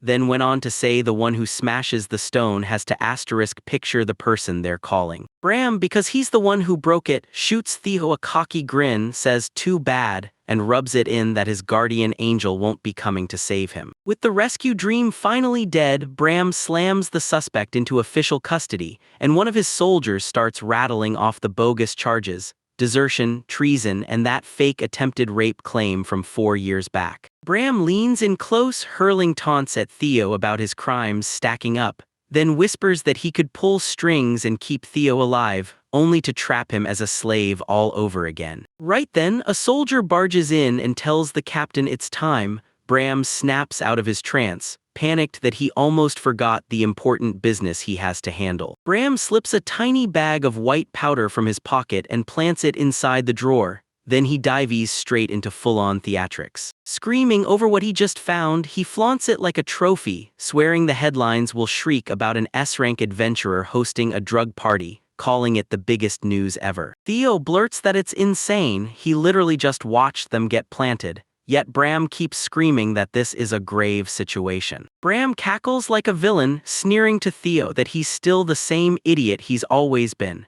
And then he vows this whole setup is gonna whip those worthless adventure pieces back into line. Calling it Ray's punishment for losing control, he taunts Theo and sneers, "Who on earth would even testify for you?" Theo spirals into guilt, convinced Ray was dumb for snatching a curse like him, and realizing that everyone's drowning in pain just because he's in the picture. Desperate to save his friends, Theo drops to his knees, slams his forehead to the ground, and tells Captain Bram he's wrong, then pleads for him to keep Ray out of it. Bram totally shuts down the apology, turns on his soldiers, declares it's time for the final blow, and commands them to ravage every inch in their path. Theo jolts his head up in pure terror, screams at them to stop, and throws himself in the way as a sacrifice. Bram snatches a fistful of Theo's hair and yanks his head back hard, then grills him, "Are you seriously misunderstanding what's going on?" Bram sneers, acting like Theo, some worthless scrap, doesn't even deserve all the effort he's been facing alone. He admits this is his golden shot to crush the adventurers he's hated all along, and then he erupts into loud laughter, leaving zero doubt that nobody's slipping away. Elsewhere, a colossal dragon crumples onto the ground dead, and Rei just stands beside the fallen beast, totally calm. The crowd goes wild, cheering like crazy as Kanon flings her hands up and screams, "I did it!" while soaking in the victory. When Alvin whips around to Rei and tells her, "You did it, take the credit," and Rei just nods, quietly letting it land. But the moment her focus wavers, everything changes. No warning, no hesitation, she rockets into the sky at explosive speed. Kanon and Alvin are frozen in stunned silence as Rei tears away and disappears into the distance. Right back at the dragon's base, Rei rockets into the air out of nowhere, screaming that the cleanup is for the rest of the team now. Kanon lunges after her, shouting for her to stop for just a second. Confused, she blurts out what's happening, while Alvin can't help wondering if Rei's had some kind of terrifying premonition. As she bolts away, Rei snaps into focus. Every bit of truth hits at once. That teleportation stone she handed Theo shattered on its own, never even getting used. She instantly clocks the warning, then she bolts, racing to reach him before it's too late. Meanwhile, Theo's trapped in a cell, taking a non-stop beating of insults from Bram's squad. Soldiers dump bucket after bucket of filth into his cell and howl at him through the bars. They demand to know how he dares to crawl back after using his comrades as decoys, and why he didn't have the decency to end himself. They keep going, tearing into him, shouting traitor and disgrace to the knighthood, while he just sits there saying nothing. Captain Bram swaggered into the dungeon and shot Theo a casual hello, then he clocked the soldier's total mess, smirked, and pointed out with a little grin that Theo was clearly the one they loved most. He pops the lock, barks for Theo to trail him, and marches off, while behind them the soldiers snicker and whisper, buzzing about whether this is the moment Theo finally gets done. As Theo strides down the corridor, a bucket rockets into the air and smacks him straight in the head. The soldiers cracked up and taunted him, demanding to know if his last drink was any good. And he was teasing, saying it was basically a luxury item for any trader. Bram leans in on the spectacle, sneering at Theo like, "Look at you, such a celebrity," and Phyllis beside him swoons, saying she's honored to witness it. Then Bram whips his focus back to Theo to keep the torture going, until he suddenly kicks Theo's legs out from under him. Theo smacks the ground with a painful grunt and Bram looms over him, snickering, then barks, "Why are you sleeping? Get the hell up." Bram's eyes blaze with madness as he declares that the moment of judgment has finally arrived. In the forest, Rei's crew sprints to catch up, heart pounding, and Kanon rages, "I can't believe this is really happening." Alvin tells them Rei rigged a backup magic stone to scream for help the second the teleportation stone flopped. Seriously, that's wildly overprotective. Yet Kanon shrugs and admits it saved the day. Ahead of them, Rei charges forward with razor focus, her only thought screaming, "Theo, please be okay." Rei and her crew finally reach their destination, probably Thea's mansion, only to find it wrecked from top to bottom. Books and furniture are blown all over the place. Rei whips her gaze around and snaps that she can't feel Theo anywhere, while Kanon stares at the wreckage and blurts, "What on earth happened here?" From the shadows, a cruel voice sneered, taunting them for taking way too long to show up. Two knights stride forward with smug grins, sizing up the adventurer like, "Took you long enough, we've been waiting for you." Kanon instantly spots their armor and her voice cracks with shock as she yells, "Why are the knights here?" Rei couldn't care less about their rank. She barrels right up to them and demands face-to-face where Theo is. One of the knights thrusts his hand up to shove them back, daring anyone to touch him, and as Kanon tries to ask what's going on, the knight snaps at her to shut up, then screams that Rei's a criminal. Then the knights slam down the bombshell. They swear they've found a massive stash of narcotics in Rei's home, and they're hauling her into custody right now. Kanon is totally stunned, yelling that Rei would never ever touch drugs, there's just no way. Alvin tries to play diplomat, saying there has to be a mistake and urging them to double-check the facts. Then the knight snaps, cuts him off, and yells at him to shut the hell up. He starts mocking them on the spot, snapping that he's tired of all the excuses Theo's friends keep feeding him, then sneers and fires off a question. Are Alvin and Kanon high too? His partner snaps at them, telling them not to get cocky, then points at Rei Silver and barks for him to shut up and surrender. Rei's had it. She finally stops holding back and flicks her arm through the empty air like she's already done. The knights, and even her own teammates, freeze in horror as the invisible force behind her swing smashes a stone wall clean out right beside the knight's head, and when the dust finally settles, Ray stares down the trembling soldier and spits, "You're worthless." Ray leans in so close her face twists in fury, screams that she needs Theo's location right now. Just the other night, trembling, she warned her to wait. Kanon points out that swinging at them turns into a war with the entire Order of Knights, and before things explode, he rushes in to calm the whole situation down. But the moment the knight on the ground crashes down, he erupts into a full-throated scream of pure terror, begging her, swearing he'll spill everything just as long as she spares his life. Ray pulls the clues together, then snaps, "I know where Theo is." Kanon panics, snaps to attention when Ray looks ready to run, and he demands if she's really planning to go solo. Ray just shrugs and says she is. Alvin slams right into her path, cutting off the way as he begs her to just listen for a second.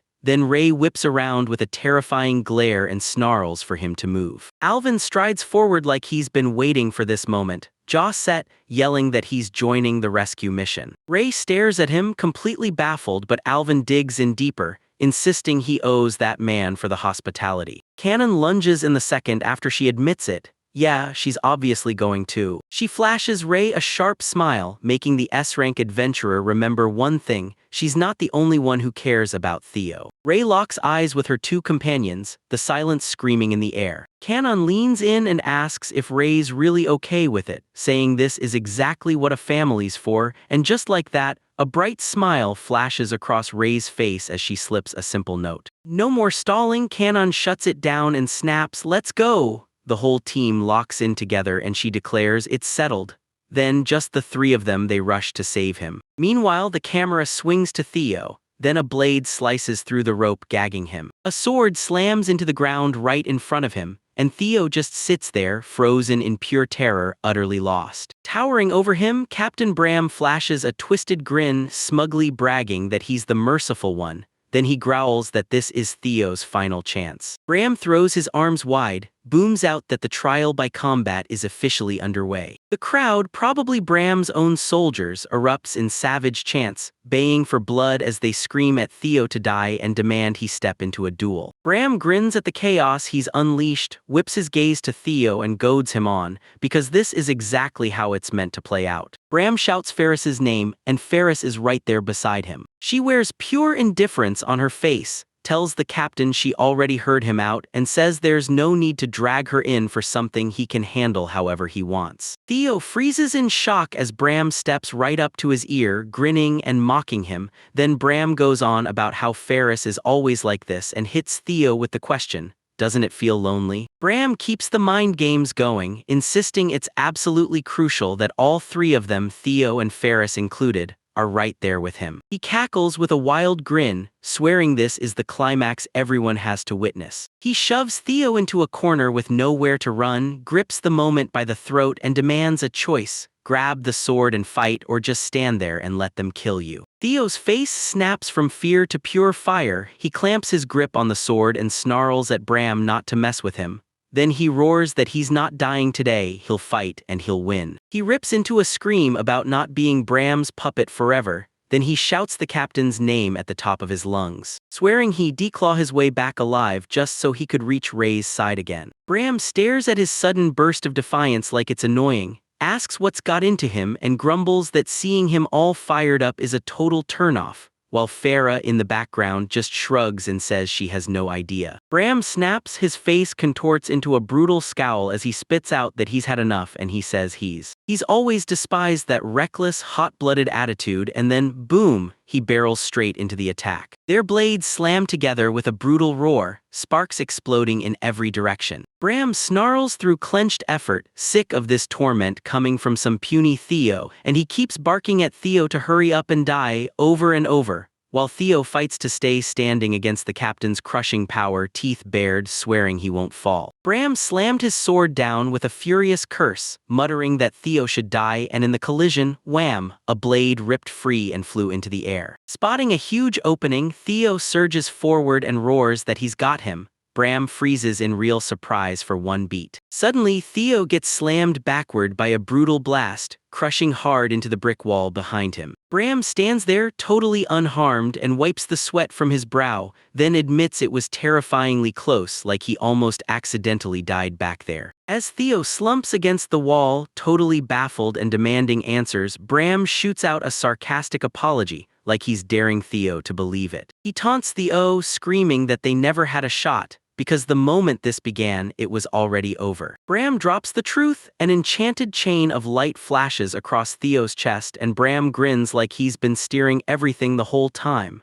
Then he tells Theo the nasty detail. He secretly wrapped that chain around him, and yeah, he's bragging because this ace up his sleeve is the real deal. He fires off a fake compliment to Theo, praising his instincts and insisting true talent never rots. Then the smile vanishes and his face darkens in an instant. He growls that focusing on Theo's defiant glare is straight up pissing him off, and Bram fires back that what annoys him most are those eyes. It's driving him absolutely insane. Bram snapped completely, cranking out brutal punches on Theo, screaming that he despises those defiant eyes and the light still burning behind them, yelling that Theo's a piece of shit for daring to find joy in cooking. He yells that Theo should have thrown in the towel, given up on the world, and died already. Ferris watches the brutality and begs the captain to stop, but Bram barrels on, ignoring her screams as he orders Theo to just die right now. Then Ferris freezes in terror, realizing this is how Theo actually gets killed. Bram leans in right by Ferris and whispers, "I'm going to kill you guys anyway, so yeah, this doesn't matter." Ferris demands why she looks so shaken, and she blurts that as a knight this kind of behavior is wrong, but she can't seem to stand up to him. Bram needles her right in front of everyone, roaring with laughter at the whole knight idea. Then he scoffs, asking if she's really getting worked up over chivalry in this day and age. After that, he swings back to Theo and casually points out how wild it is that Ferris takes everything so seriously. Bram keeps going, saying the more serious someone is, the easier hypnosis hits. And with Ferris, it turns out that rule hits hard and proves him right. Battered and bruised, Theo catches the hint the moment the word pops up, then Bram drops the truth. That night he slipped a magical suggestion into Ferris's mind so she'd hallucinate Theo was attacking, and with a sleazy grin he admits it. Because she's a beauty, he wanted her to. Theo, horrified, blurts, "Why would you do something that cruel?" Bram freezes for a heartbeat, then his face hardens as he answers. But he insists it all boils down to one single reason. Bram shrugs and says it's nothing serious, just a tiny little way to burn time and get pure entertainment. He launches into a furious rant about the knight's orders, calling it one non-stop pressure cooker of stress, forcing him to swallow chivalry rules like they're poison, while he can't stop thinking I could be dead by tomorrow. He says if he doesn't grab a target to blow off steam, it feels like the walls are closing in and he's suffocating. Bram leans in, grins like a villain, and taunts Theo that if he's going to bully someone, the perfect model student is right there. Then he yanks the glowing chain with brutal force, trying to choke the life out of him. Theo clamps onto the metal links with bare hands, refusing to fold, and he hauls against that magical force, shaking, stammering, and fighting until. Then his voice snaps back and he tells Bram, "Don't treat me like a toy." Right after that, he stands tall and declares, "I'm Theo." With the last sparks of spirit he can muster, he roars, "I'm Ray's house husband." Suddenly, a voice snaps out that it was pure torture. A solid brick wall in the room explodes inward, blasting debris in every direction. Cannon strides right through the enormous hole she tore open, acting completely unshaken, then tosses out a casual apology like getting her hands on the entrance to this place was the real nightmare. Theo cuts through the dust, finds his allies, and roars Cannon's name at the top of his lungs. Bram instantly spirals into full panic. He's yelling that intruders are here and ordering his frozen men to ring them in, while Cannon strides through the wreckage like this is nothing, totally unimpressed. And before the soldiers can even blink, she admits she truly feels bad for them, and right then Alvin steps in beside her, fully agreeing. Ray Silverhorn strides in with a fury so loud it flings soldiers through the air, then she snaps that their little princess is in a super bad mood today, no doubt about it. Down on the battlefield, the troops moan through the pain while the rest panic the second they clock who she is. One soldier can't believe an S-rank adventure would show up here, then Cannon just keeps smiling as Ray arrives. Ray yanks Theo into a crushing hug and whispers that she's come to get him. Theo, bruised and drained, collapses into her shoulder and just quietly thanks her. Inside the nearby castle, a shadow at a desk snaps awake, hears the chaos outside and grumbles that everyone's being way too loud. Ray huddles in tight beside Theo, guarding him like a promise, and you can feel it. This bond they share is real, solid, and right there in that exact moment. Ray and Theo take cover by the castle wall while Bram snaps completely. He rips into his men, yelling at them to quit gawking and swarm the intruders so they're trapped and can't get away. The soldiers shout back in full sync, and that roar sparks courage in every chest as they line up to charge. Bram screams at them to keep the intruders from ever walking out alive. Ray barrels through the chaos with a terrifying glare. She snaps ice in her voice that they're way too loud. Her aura blasts the moment it lands. Bram squeals in pure terror and the soldiers crumple to their knees, convinced the end is coming. Bram tries to bark at his men to get it together, but his whole body is trembling just as hard. Captain Bram is screaming at the top of his lungs, shouting charges, trespassing, assault, and blocking an officer, while he roars, "Do you seriously think you can just walk away from this like it's free?" But Theo and Ray flat out ignore him. Then Theo whips around to Ray, throws her a grateful thanks, and Ray smiles softly, assuring him he'll be home soon. Theo spots something awful, freezes, and asks Ray if she's okay, then points to the brutal injury that's staring back at them.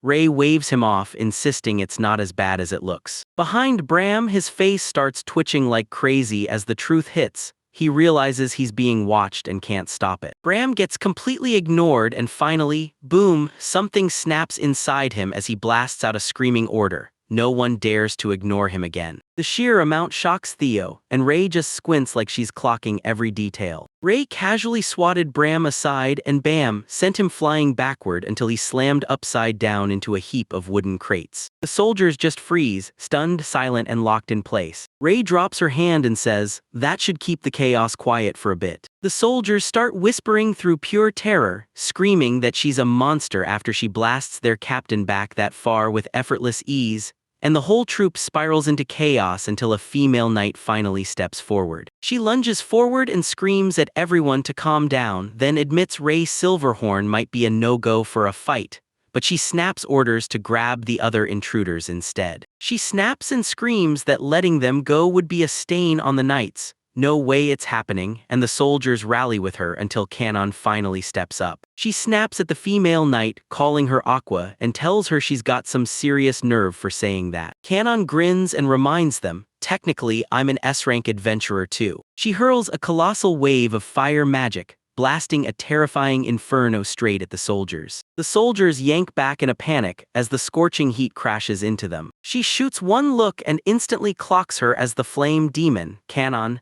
Then Canon can't help wondering if she's really that easy to miss just because she doesn't wear the usual mage look. Alvin stares at the screen with a worn-out face, and the desperate soldiers panic when they realize they can't take her down either, so they start screaming, "Aim at the man!"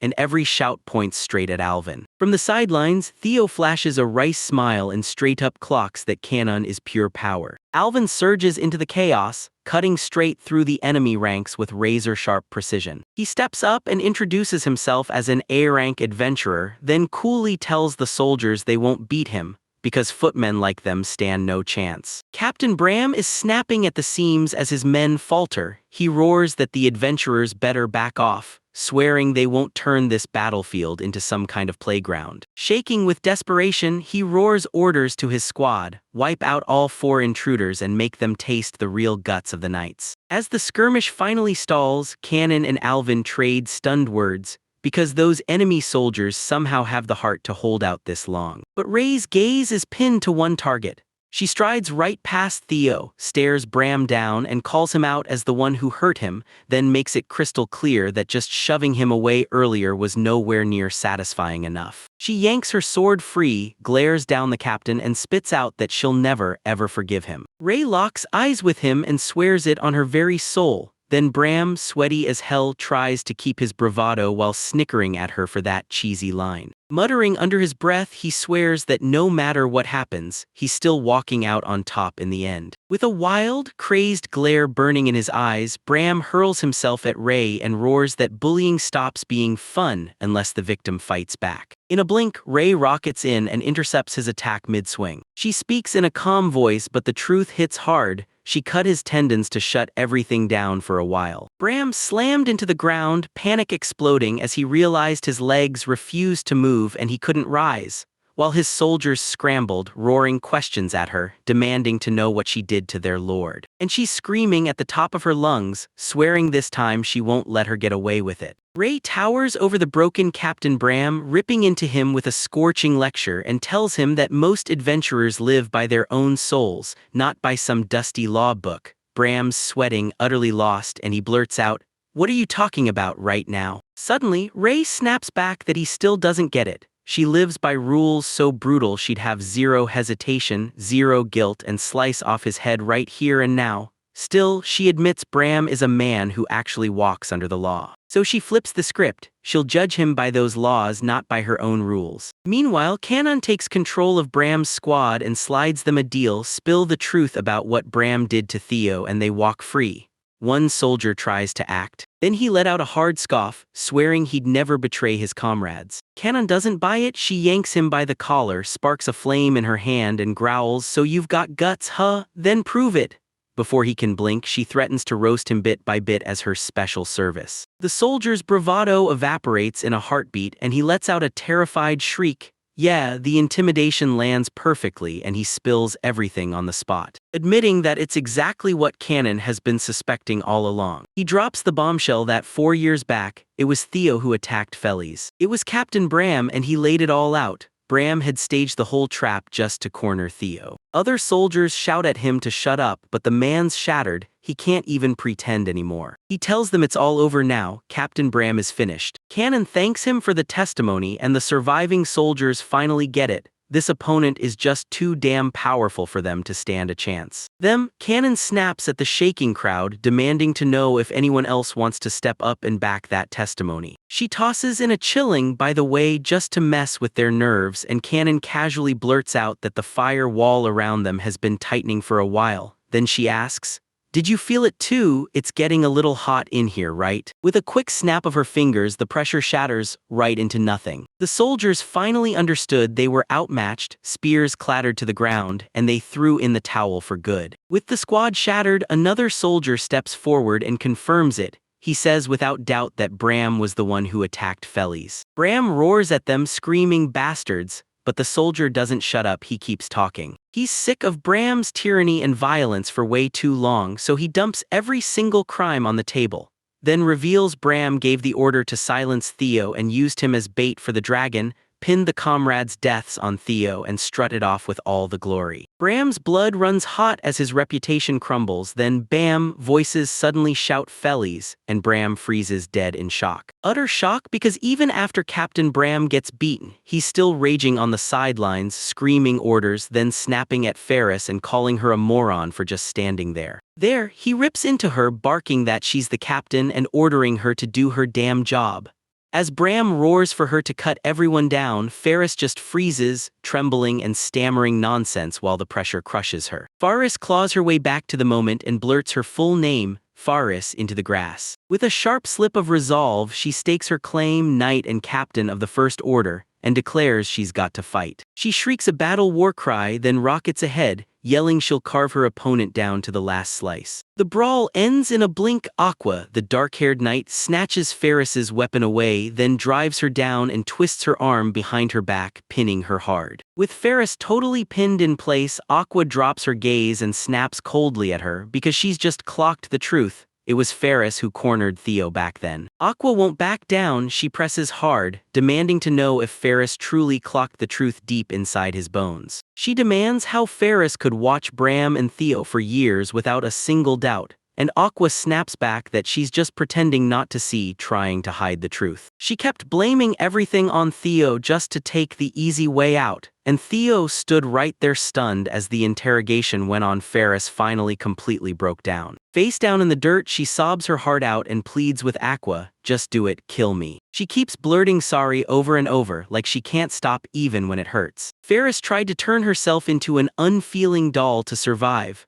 but now her heart is bursting wide open like a dam that finally snapped. Theo sits there in silence as she keeps crying and begging for forgiveness, and it hits him hard, conflict crashing in, because if he'd been in her shoes back then, he's left wondering what he could have even done to help. But the moment gets wrecked when Captain Bram suddenly rakes the ground with his claws, scoffing that it's boring. With injuries screaming across his body, Bram roars in pure fury, ordering them not to wrap it all up so neatly because nobody wants to be fed a cheap sob story. Alvin peers down at the mess and tells the group, "Bram's got a mouth bigger than him." Even sprawled and beaten on the ground, Bram keeps snarling and throwing out threats. Then he glares up at the cannon and vows he'll rip her tongue straight out of her mouth. Cannon doesn't even blink. She leans in, taunts him to go for it, and laughs that if he really tried, she'd already be dead. She scoffs at him, and that tiny laugh only stokes Bram's rage until he's screaming, "We're officially wanted men now." Cannon just chuckles and replies, "Then I guess I'll have to kill the Knight Commander." Alvin stares at her antics all over again, mumbling that her mouth never, ever shuts, and he can't believe a guy like Bram is really a knight captain. A sudden voice barges in from off-screen, cutting through everything and straight up backing them. Yeah, it's a total nightmare, but technically she's a captain of the knights too. Ray, Alvin, and Cannon all snap to a stop, every nerve screaming that something's coming. A blur rockets into the group before anyone can even react. Cannon gets slammed hard, the impact blasts loud, and he's hurled backward like a cannonball. Cannon screeches to a stop and yells at Alvin that this attacker is insanely strong, while Alvin watches the newcomer with a hard, grim stare. They finally clocked it. This wasn't some imposter. They were face to face with the real captain of the First Knight Order. Behind her, the soldiers erupt into wild cheers when they spot their leader, Captain Yui.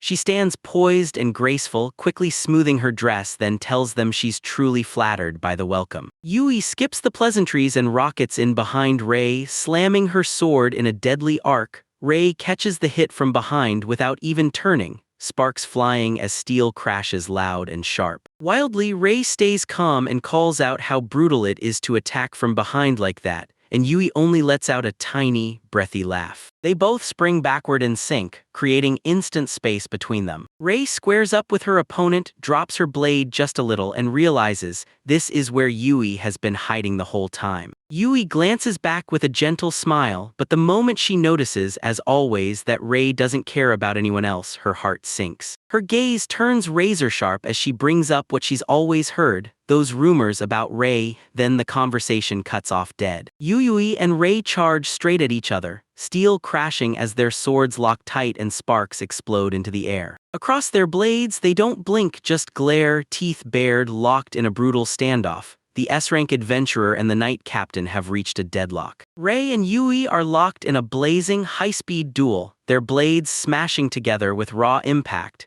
Yui snapping her rapier forward with surgical precision and pinning Ray to a pure defensive stance. Attacks slam in a dizzying blur, and Ray barely manages to snap her guard up, every hit forcing her back step by step. Alvin stares at the exchange, sweat pouring down his face as he braces for what happens next. Yui's strength hit him like a truck. She wasn't just good, she was seriously strong. Yui finally stumbles back to put some space between them, and with a heavy sigh she admits, this fight has no end in sight. She eases her weapons down and leans in to ask Ray, "So, what do you say, want to make a deal?" Ray freezes in place, repeating that one word over and over, while Yui digs in and demands she finally spill the truth. Yui locks eyes with her and drives her blade straight at Ray, then lays down the ultimatum. Ray Silverhorn has to quit adventuring right here, right now, no excuses. She swears that if Ray joins, she'll drop the other three, stop asking questions, and send everyone home in peace. The whole group erupts in protest, yelling that Ray shouldn't have to swallow the blame, while Yu just smirks like it's obvious, saying the leader taking the hit is the only way it should be. Alvin clenched his teeth, furious at how helpless he felt. Cannon snaps completely. She lunges toward Yui and screams, "Don't mess with me!" And pure fury boils over as she finally can't take sitting through Yui's non-stop nonsense. She screams that Yui is being unfair and points straight at her subordinate as the one who kicked off the whole disaster, but Yui stays cool, admitting it could have been the spark, while insisting she doesn't want to blow this up into a scene. She shoots a glance at the huge hole Cannon carved earlier and admits she can't just ignore damage like that. she needles them, asking out loud who in their right mind would be so savage. Yui hammers her advantage, pressing them hard and demanding, "So what's the plan now?"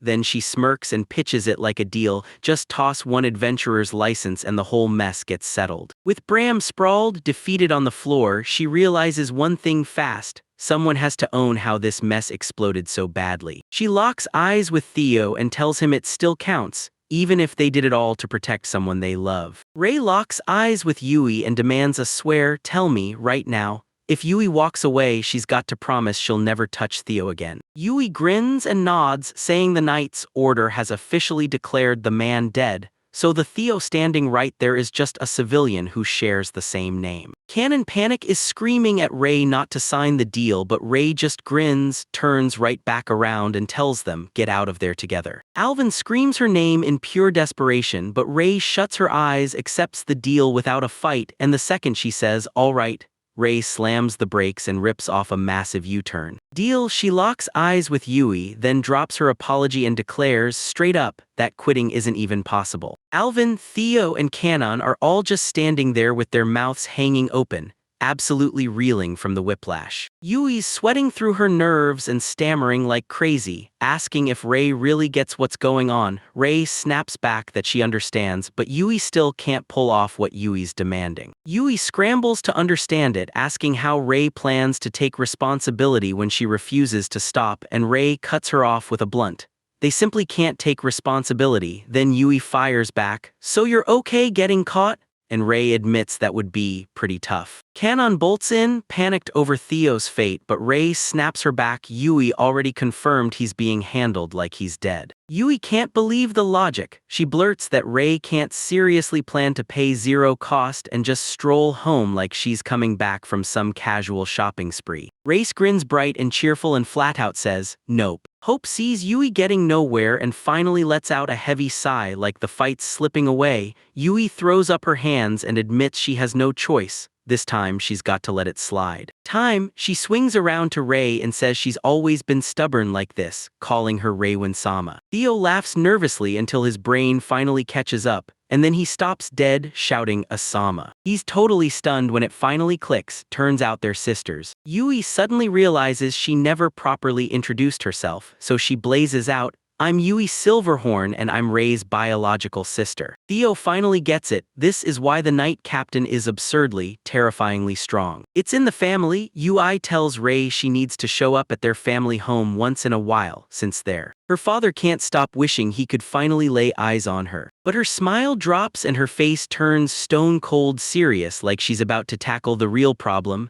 Then, in the very next scene, Alvin spots something pathetic crawling across the floor. It's Bram. The corrupt captain roars at Yui, demanding to know if she'll really let this blow over without consequences, and slamming the Knights as a disgrace while Yui nods and agrees, fair enough. Bram thinks he's finally safe and, grinning like a fool, orders her to punish Ray's group. Then Yui snaps a terrifying, shadow-drenched glare straight at him. She leans in and demands what he's getting so wrong, then warns him there'll be consequences. Before she makes one thing crystal clear, that she's talking about him. Bram's face goes totally blank like, huh. Yui loomed over the terrified man, staring him down with pure, biting contempt, then tore into him, telling him his shady schemes should have stayed hidden, and insisting this is what happens when you act like you're above your station.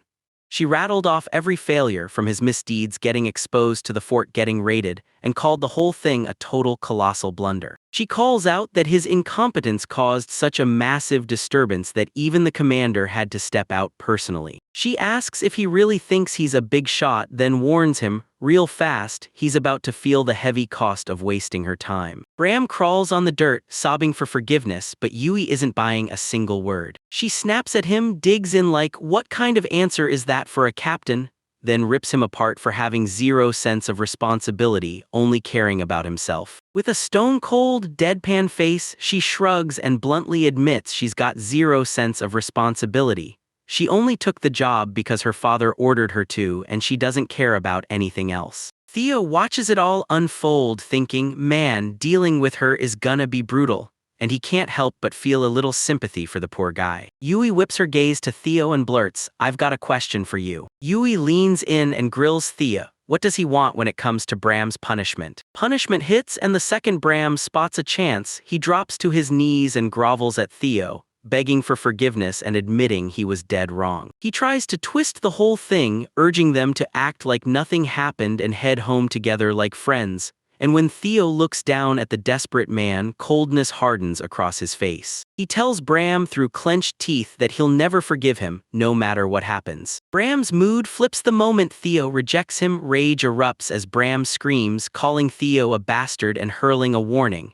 Don't dare mock his kindness. Yui strides in and orders Bram to shut his mouth. As she drops a bottle of liquid onto his head, right in the shock of it. Bram panics and wildly thrashes, screaming that she's waterboarding him, and that he can't breathe. Then he stops dead, stunned, because the liquid hits him and it doesn't hurt a bit. Bram freezes, realizing the pain is completely gone, then breaks into wild laughter like, I'm healed. He whips around to Yui with a huge grin and says he always knew she cared about her subordinates.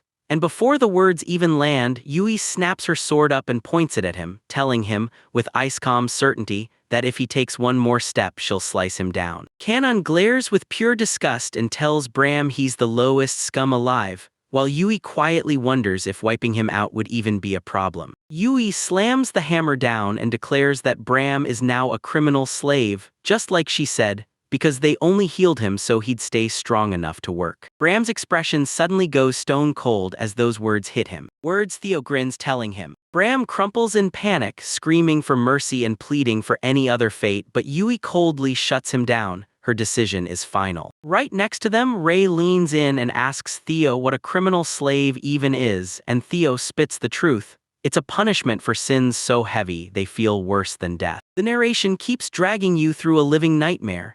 An inmate gets chained to brutal labor, trying to pay for their crimes, and the cruelest part hits when they collapse or their mind shatters.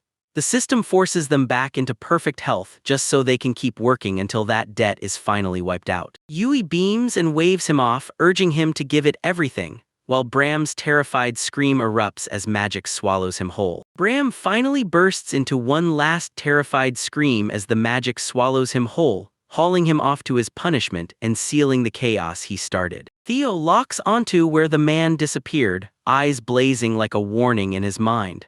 Because he's sure that even if Bram died a dozen times, it still wouldn't even scratch the surface of the sins he's carrying. The whole crew goes dead silent as the corrupt captain finally slips out of sight. Once the confrontation finally ends, the adrenaline crashes and Theo stands there drained, sweat-soaked and wiped out. Ray steps in with a soft grin and tells him to look up. She thrusts out her hand and beckons him to come back to their home. Theo snaps up the offer and they start hauling down the road together. He thanks her, but Ray just smirks and cuts him off with a playful nope, casually tossing her arm around his neck like they're best bros. Meanwhile, right behind them, someone groans a long, heavy sigh at the whole display. Kanon and Alvin stare as the pair stroll off, and Kanon snorts that Theo and Ray are already tangled up flirting in their own little bubble, like everyone else doesn't even exist.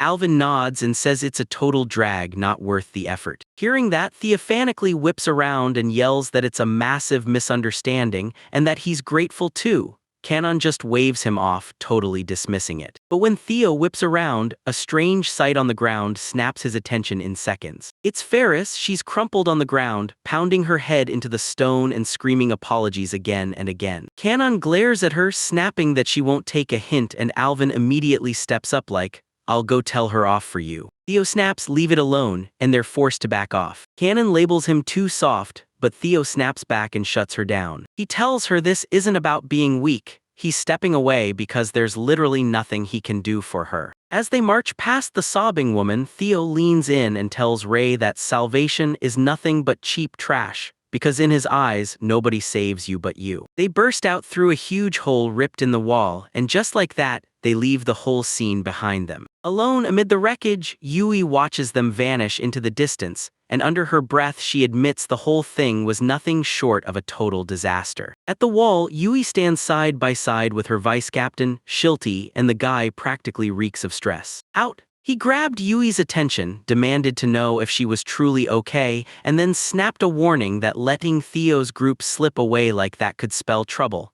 because they might become a serious threat to the order later on. Yui just smiles and says she doesn't mind one bit, and Shilty lets out a sigh like, "Fine, we'll cross that bridge when it shows up," while Yui pokes fun at how prickly he is and tells him to finally relax. She's in a damn good mood because, straight from her mouth, she bumped into someone truly fascinating today. Shilty shoots her a look like she's lost her mind, asking if interesting is her way of saying Theo. He boasts that Theo somehow charmed Lady Ray, McCannon, and their whole crowd into hanging on his every word. Shilty blurts out that he's totally baffled. Yui just met the guy, so why in the world is he getting praised so high? Yui fires the question right back at him, demanding to know what Theo's world looks like through his eyes. Shilty doesn't beat around the bush. He flat out says he wants nothing to do with Theo and genuinely can't see what's so appealing about him. He insists that even if Theo truly got framed, it still doesn't matter, because a nobody like Bram knocked him down, so Theo isn't worth analyzing at all. Yui grins at Shilty, telling him he's totally missing the point, and reveals that Theo's real power has nothing to do with brute combat strength. It's that terrifying power of his, one look and people get pulled in like he's got them on a leash. For a split second, Yui's smile dies as she wonders if even a fight with Shilty could flip the outcome in a way nobody saw coming. But then she snaps herself back, clocking the timing of it all. One terrifying thought hits her. What if this lines up with the Demon King being sealed away for ages? And she laughs it off before fear can sink in. She pinches a chunk of debris in her hand, squints at it, and declares it's nothing, just a coincidence. Soon, the action flips to a way calmer battlefield, the kitchen. Ray's scrambling to cook while Theo, still stuck in a sling from his injuries, hovers nearby and calls the shots. Ray's cooking disaster spirals fast. 1 second the egg sizzles and the next, a colossal pillar of fire blasts out of the pan and Ray's screaming, begging someone to put the flames out. Cannon stares at the chaos with dead-eyed disbelief, muttering how in the world someone could physically make a fried egg explode. Ray finally admits it. Cooking is way harder than he thought. Theo blurts out an apology, swearing it's all his fault for getting hurt and leaving her unable to do it herself, while Ray just mutters that she figured she could pull it off with his coaching.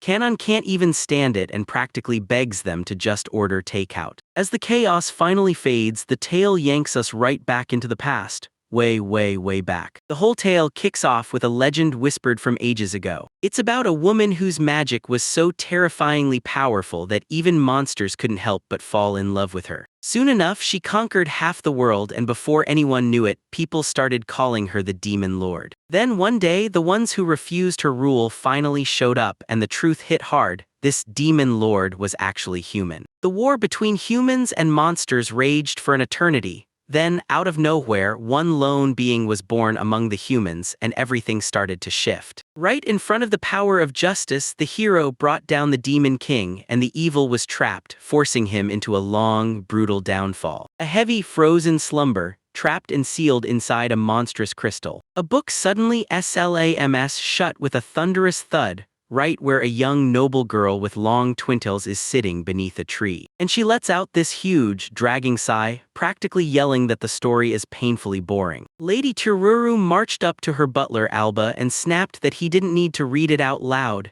She'd memorized it so perfectly she could recite it even while she slept. Alba lunges in, trying to soothe her before she spirals out of control. But she shrugs off the whole history like it's kid stuff, insisting only one fight even counts. The showdown between the hero and the Demon King. Alba shoots everyone a nervous reminder. The Hero Festival is about to kick off, and it's a make-or-break social event for the foreign lords, so the whole place is on edge. Tururu waves off his worries with a smug grin, swears their land astras are rock solid, and taunts him, "Go ahead, keep freaking out, because if he does, Tururu's sure he'll get sealed away too." Alba can't stop panicking inside. She's terrified that if she keeps acting like this, Queen Charles will be crushed. Teru snaps and decides right then, if things are going to be like this, they're heading for Lestoria. Alba panics and stammers that he still has to get ready for the others, but Tururu slams him down, saying she'll be fine as long as Alba stays with her. She strides off, barking demands that he bring her with him, and Alba scrambles after her in a full-blown panic. Meanwhile, in the present day, Theo is stuck staring at another full-on cooking catastrophe, confessing he messed up again as he gapes at a scorched, black lump sitting on his plate.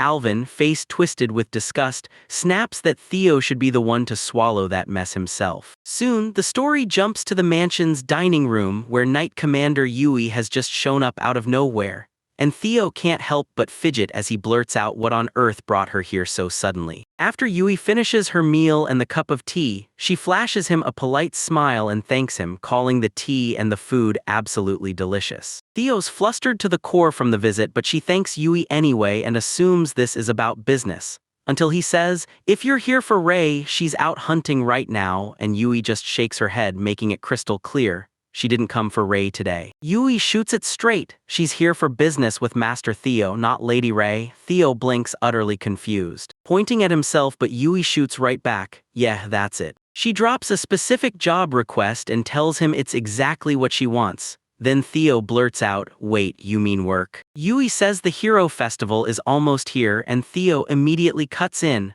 "Okay, but what are we actually supposed to do for it?" He tells you that back in his Knight's days, he'd only ever watched those celebrations from far away. He suddenly realizes he's dragging up his dark past and blurts out an apology for killing the vibe, but Yui shakes her head and tells him it's totally fine. She snaps his focus back, reminding him that since he used to be a knight, the Heroes Festival isn't just some carnival at all. It's a roaring celebration for the hero who shoved light back into the world and crushed the Demon King's grip on darkness once and for all. She tells them that dignitaries from all over the world are about to assemble and run the affairs of state. And since they're the host nation, everyone expects them to carry themselves with way more grace than normal. Theo starts to sweat, blurting out, "Does this mean you want me to cook for you or guard you like a bodyguard?" She's demanding he become that one person's exclusive escort, no exceptions. Yui leans in and says, "That guy, he's the Princess of Astoria, our neighbor." Neighbor, she straight up admits the princess is insanely selfish and a total nightmare to deal with. She tells how her own knights were almost in tears, begging, pleading, really, to get out of that duty. And Theo finally clocks it, someone's setting him up. Yui leans in and confirms it. She's putting him in charge and entrusting him with the role. Theo deadpans on the spot and snaps at her to get out. He spirals into panic, screaming that he can't possibly carry a responsibility this massive,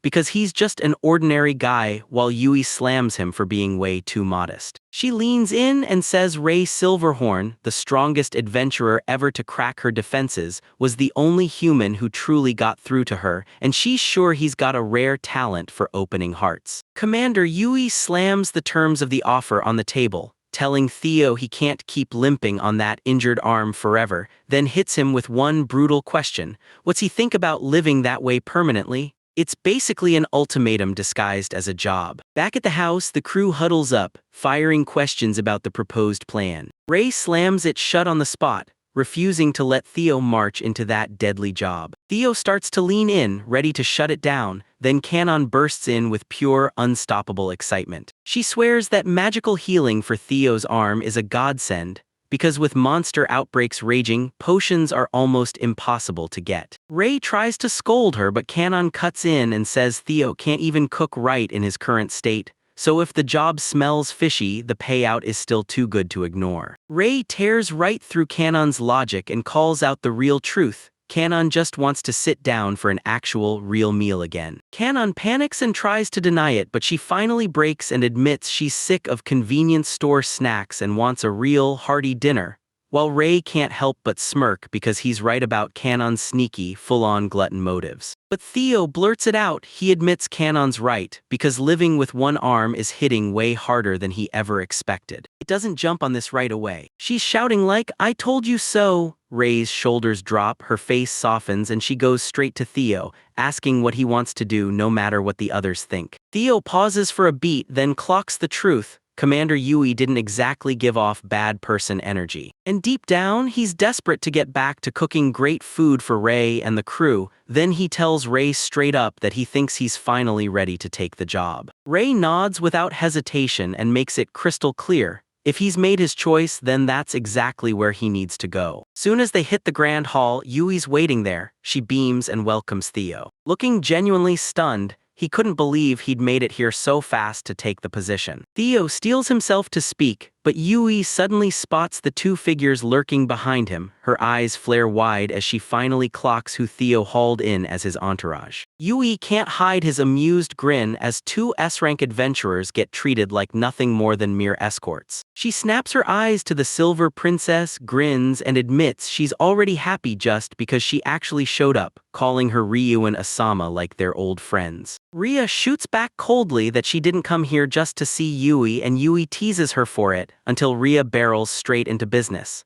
She drops one condition about Theo's job and Yui's grin falters in shock. She makes it crystal clear she's stepping into the mission too, escorting the princesses herself. She tells Yui you can pick every detail of the job, but then drops the hammer. Rei has to be involved or Theo won't even consider the offer. Yui nods along, calm as ever. Then Kanon swagger slides into the room, smugly saying she has no clue what her cheeky little sister is up to, even as she decides she should tag along and keep a close eye. She stands there like she owns the room, shoulders back, chin up, then casually points out that two S-rank adventurers as bodyguards is an insane deal, and she pushes Yui hard, daring her to admit she'll just toss an offer like that aside. Yui's whole vibe flips on a dime. She claps her hands, grins bright as day, and blurts out that she gets it and accepts those terms right away. She lights up and insists there's zero reason to refuse. She even feels way safer with them riding shotgun on the escort detail. Theo stood at the edge of the action, totally stunned by her sudden flip in attitude, and he started stammering, asking if she was really, truly sure about this. Yui scoots in close to the confused Theo and drops her voice like it's a secret. She admits it's a massive lifesaver, then drops the real bomb.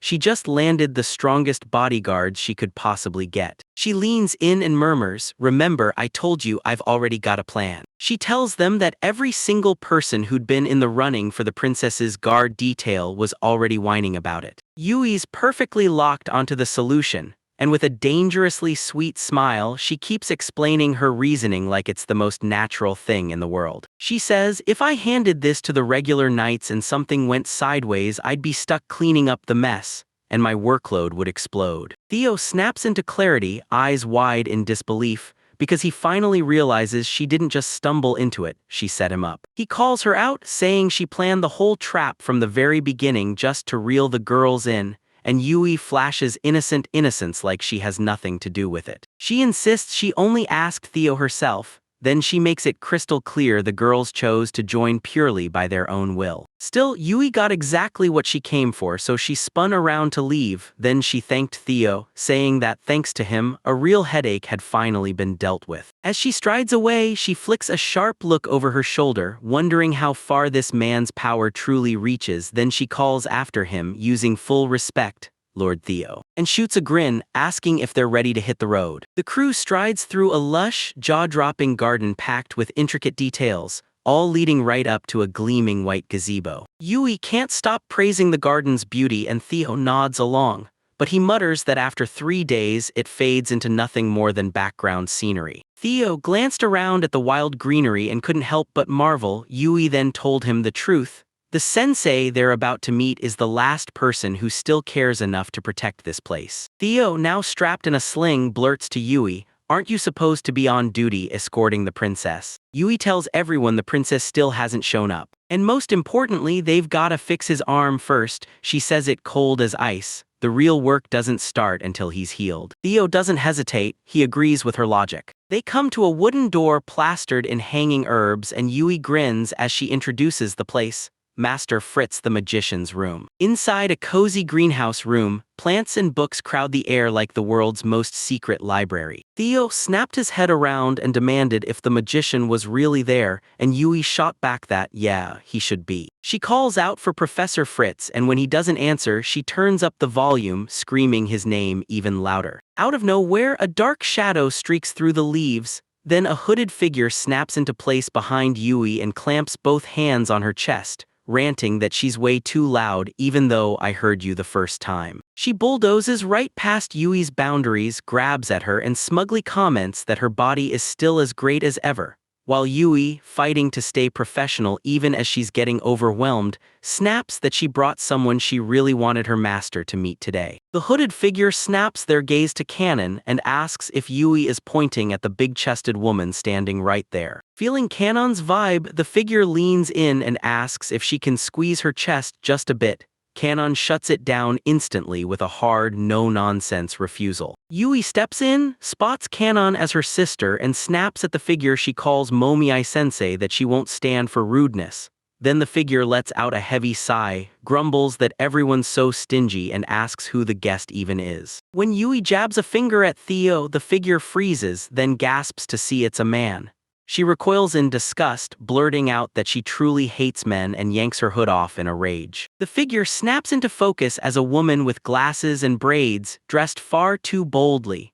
Then she towers over Theo and starts going for the jugular, spitting harsh insults and claiming he's worthless to her because there's no chest worth squeezing. She barrels right into his space with a wild, crazed look, snarling, "So what are you even here for if you don't have tits for me to grab?" Theo just stands there, totally stunned, stammering like her crazy logic blew his mind. Theo catches a sharp whiff in the air and instantly knows it's cinnamon. Ray Silverhorn clocks it too, and when he points it out, you can suddenly tell there's this sweet scent hanging in the air. Fritz's eyes light up as he tells Theo, "You're razor sharp for catching that." Theo's completely thrown off. If his memory's right, cinnamon should never thrive in this country. So he grabs Fritz and blurts out, "How did she manage to pull this off?" Fritz quickly realizes Theo is way more informed than anyone expects. She tells them that humans always crave what they're denied, and nobles, they fall for that greed harder than anyone. She proudly introduces it as cinnamon herb, then tells you how she crossed regular herbs with cinnamon to forge a brand new variety that takes off fast in the local soil. Oil. She laughs and admits it was brutal to craft a scent so dead-on, but says that with a genius mage like her, it's basically a cakewalk.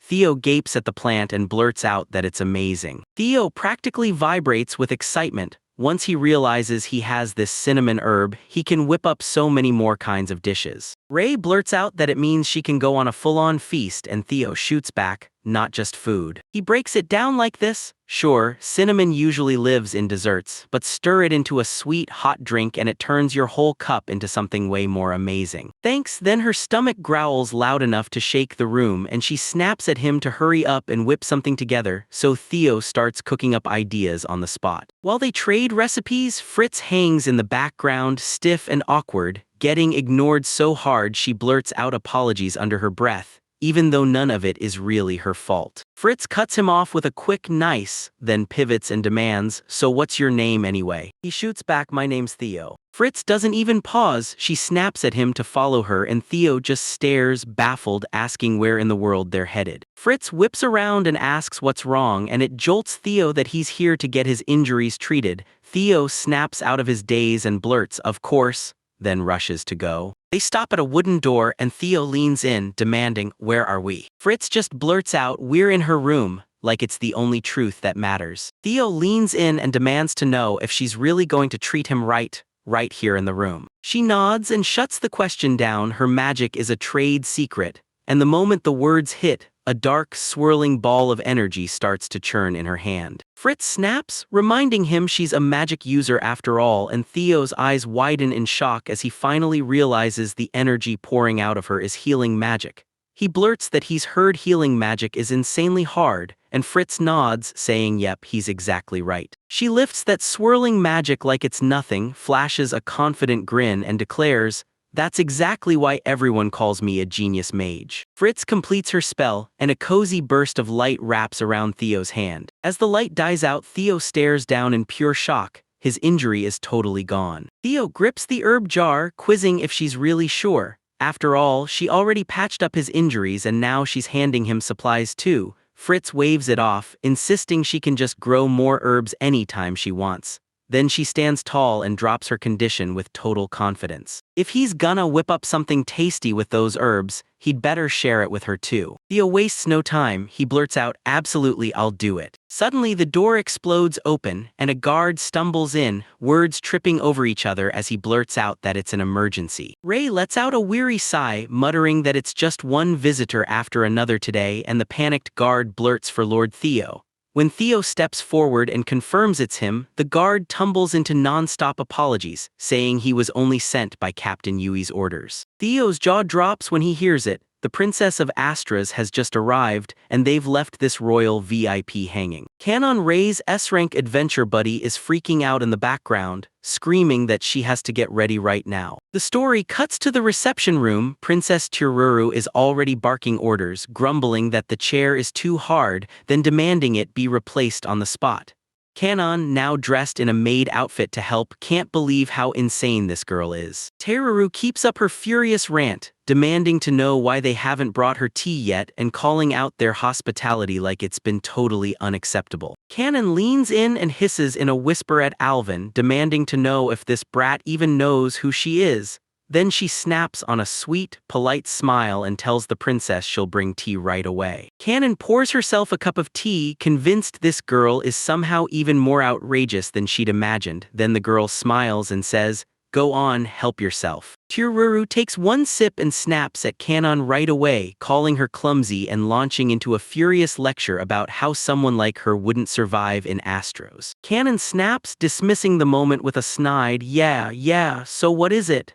And that pushes the princess over the edge as she explodes, "Hey you." At the disrespect, Tururu lashes out and spits a mouthful of scalding tea straight into Canon's face. The other maids and Alba's butler stare in pure terror as that liquid soaks the S-rank adventurer's clothes. Tururu glares coldly and declares that the tea tastes absolutely awful. And then he drops the claim like it's law. If anyone asks for tea, it's gotta be milk tea, no questions, no excuses. Canon stands there dripping wet and shaking with fury, whispering she can't believe this is even real. Then she blurts out an apology and tells Tururu she'll remake the tea, admitting that's exactly why she needs to fix it. Tururu interrupts her with a smug grin and snaps that she's flat-chested. That hits Canon like a trigger. She snaps back, yelling that the princess only has a kid's taste and can't stand plain tea, then adds, "If milk really made chests bigger, every woman on Earth would be guzzling it." Tururukuli fires back that Canon must have hated milk, so that's why she's so tiny. Rage shakes Canon to the core as she mutters that she's tried to stay quiet, she's done holding back. She steadies herself, leans over the girl, and snaps that her words mean absolutely nothing. Turu stammers and blurts that she's a brat, but Canon cuts in with a bright smile and drops a single piece of advice. Her face turns ice cold as she unleashes a savage burn, and you can almost see the warning in her eyes. Yeah, she could still grow from this, but Tururu might not get that kind of future, so she has to live strong right now. Tururu snaps into a full-on meltdown, screaming that you never really know because the moment that you're doomed to be flat forever hits, it feels like fate sealing her doom. Suddenly, Alba steps in and shuts it down. He plants himself in front of Canon, cutting off any chance to reach the princess, and nails him with a brutally intense glare that feels nothing like his usual self. The butler finally admits it. Lady Tururu was wildly rude, no question. But he begs Canon to drop the whole thing. While Canon's sweating under the man's sudden pressure, he can't stop wondering who the hell this guy really is. Theo rockets through the door, yells Canon's name at the top of his lungs, and demands to know if she's okay. Canon gapes at him, stunned by how he just burst in out of nowhere. Theo spots the tension and blurts, "Why are you freaking out?"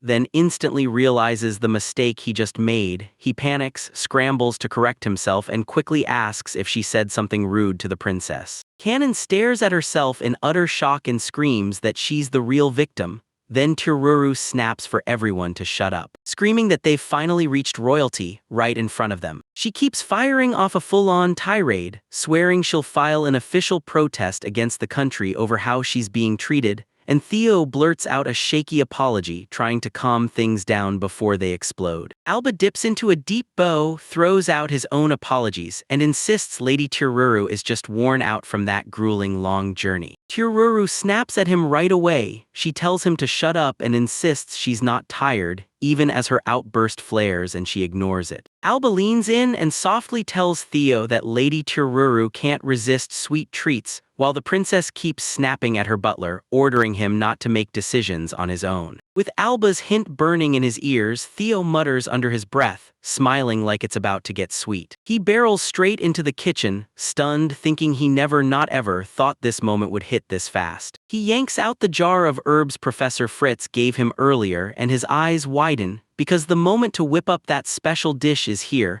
way sooner than he ever expected. We snap back to the kitchen where Theo is going full throttle, snagging a couple of bright red apples, admiring how vivid they look, then diving straight into work. He carves through them with deadly practice, gliding from one apple to the next like it's nothing. Then he dumps the diced pieces into the pot and lets them simmer just enough to tease the flavors, while Theo wipes at his eyes, basically overwhelmed with happy tears. He's completely floored by how amazing it feels to finally cook again with both hands. Again, he steals his mind and tells himself, Ray and Cannon need to eat plenty too. He flings the dough onto the table, stretches it paper thin, and then reveals the secret ingredient he's been hiding. The special herbs Professor Fritz handed him. He rains them down in generous handfuls over the mixture, like he's determined to make it perfect, no matter what. Theo neatly lines the tart shell with herb-infused apple filling, then lays strips of dough over the top, weaving them into a perfect lattice. After it's all put together, he shoves the entire thing into the oven and lets it bake. In the dining room, the tension keeps spiking, everyone's on edge and the calm is slipping. Someone fires off complaints about how fast it's going and Tururu snaps, "So how long am I supposed to wait?"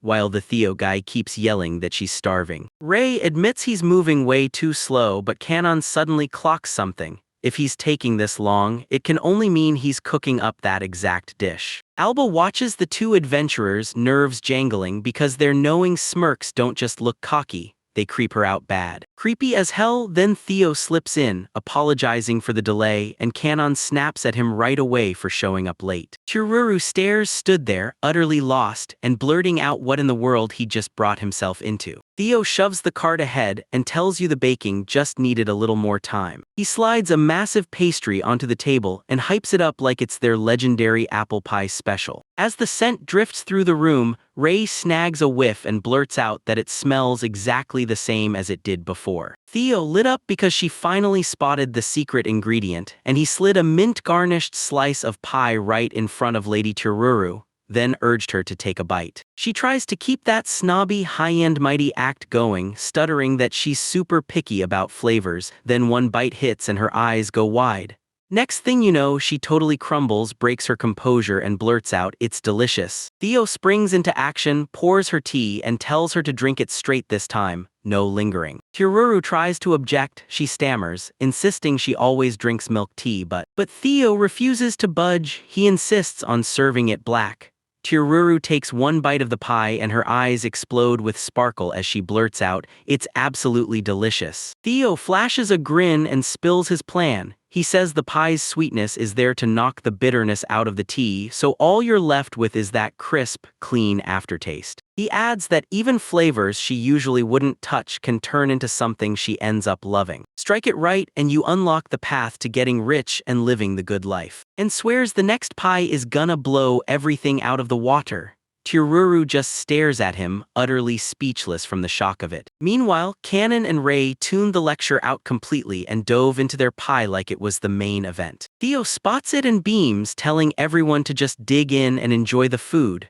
Then Tururu whips around to her butler, calling him Araba, and flat out orders him to eat too. He just smiles and says he already had his share and that it's absolutely exquisite. Cannon's glaring right at him, serious as ever, and she demands to know if he's that Araba, the guardian deity. Araba, the legend who used to charge at the front lines, says she'd heard he retired, but then she walks in and sees him still working inside a palace. Cannon admits he got caught off guard earlier, which proves his skills are still razor sharp and he's nowhere near retired, and Alba just bursts into a ho-ho laugh, acting like quiet retirement has all the best joys. Right out of nowhere, Teruru shoots to his feet and jabs a finger straight at the cook. She demands that Theo come work in her country right then and there, boiling with certainty that she'll turn him into her personal servant. Cannon, Ray, Theo, and even Alba, every last one of them, hits the brakes and freezes in stunned silence as the wild proposal drops out of nowhere. Theo jerks around in total panic, stammering that this came out of nowhere. No way this is happening so fast, yet Tururu won't back off, firing back that it's not a bad deal at all because serving royalty is a massive honor. She fires back that this is a way better life than just cooking, and then, plain and simple, he's got no reason left to refuse. Just as he's about to speak, she whips around and orders Alba to deal with it later. Then the butler bows once, smooth as silk, and nods in agreement.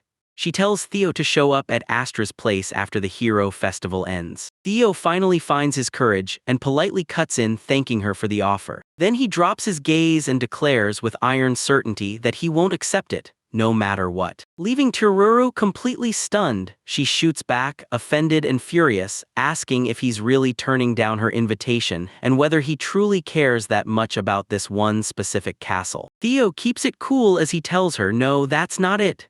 Then he snaps the truth into place. He's not serving some nation or castle at all, it's Ray Silverhorn alone. Tururu frowned and jabbed his finger at the silver-haired girl, demanding, "Do you mean that mercenary standing right there?" Alba watches Ray and smirks, like he already knows this mission is going to be a brutal test for his mistress. He size-ups Ray's power and realizes that if he tried to go toe-to-toe with her in his old body, he'd get wiped out. No way he'd survive against an S-rank adventurer. Kanon finally confirms it. Ray really is S-rank, even though she looks annoyed that she has to say it out loud. Ray rises with an imposing presence and praises Araba's skill. Then Kanon instantly loses focus, fixated on Ray's chest size, spitting out a jealous mutter. Chaos erupts as Tururu tries to buy Theo. She offers 10 silver coins, but the deal gets shot down.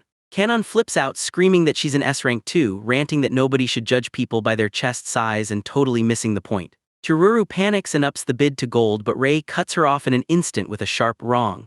Then Ray smiles warmly. "She's telling you straight up, Theo matters more to her than anything, and you can't slap a price tag on that kind of importance." Tururu stands there, utterly crushed, muttering that she can't wrap her head around that kind of logic. Ray leans in with a soft smile and tells Tururu, the little noble, "One day you'll find someone precious too." Behind them, Alba lets out an amused chuckle and Ray just adds, "You'll get it the moment it's your turn." Tururu looks utterly crushed, grits her teeth and finally snaps. She's admitted she's lost this round. Just then, a booming voice rips through the air from the doorway and a massive figure steps forward, shouting that things are about to get wild as he addresses everyone in the room. Everyone boom! The intruder snaps into a dramatic pose and it's King Diode Delistria himself, demanding loudly if they'll let him jump in on the fun. Alba froze in shock. He'd been trying to figure out who it was, and then the king stood right there, staring him down. Theo's jaw drops when he sees the monarch slam into their own gathering. The story cuts to the dining table and Alba practically stammers his way in, nervous as hell, as he introduces himself as Lady Tururu's escort. While Theo tells the others the king won't stop, demanding to come himself and refusing to hear no. With the king up at the table, Yui and Dr. Fritz slide in right beside him, then the king snaps, "Eat!" before he suddenly freezes mid-bite. That dish hits with cinnamon herb and he confirms it on the spot. Dr. Fritz grins and says it's wild that they're using it this early. Even with all that aggression flying, the king slams on a hard, stern expression and snaps that Theo stole a valuable herb without permission. Theo instantly panics, blurts out a frantic apology and swears he'll take any punishment they throw at him. Suddenly, the king erupts into booming laughter and hammers out his approval with full-throttle excitement. He tells Theo it's amazing and pushes for him to make it again right now. Theo stammers out a shaky, half-hearted yes. Relief hit him. Thank gods it was only a joke, but the king isn't finished.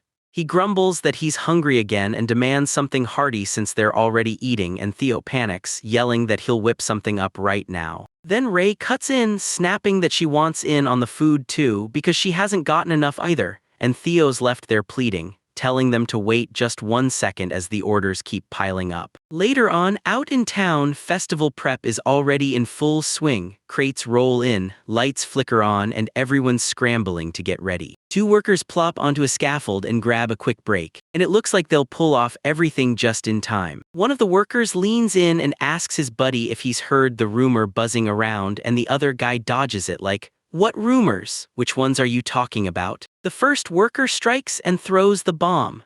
Now everyone's whispering that the Demon Lord could be revived at this year's Hero Festival, and he's basically confirming that this rumor's been buzzing around non-stop. His friend panics and shrugs it off as a dumb rumor, then wonders why anything this disturbing would even spread. until a long-haired woman barges in out of nowhere and snaps at them on the spot, pointing out that if they start bringing up bad omens before the festival even kicks off, it'll crush the hero's mood and make him sad. The workers instantly fold, chuckling with shaky nerves and blurting out apologies for bringing up that grim subject. While the festival prep chaos rages, the workers sprint around trying to finish everything. One guy tells his buddy they've still got work left, and the other snaps at him to get moving right now.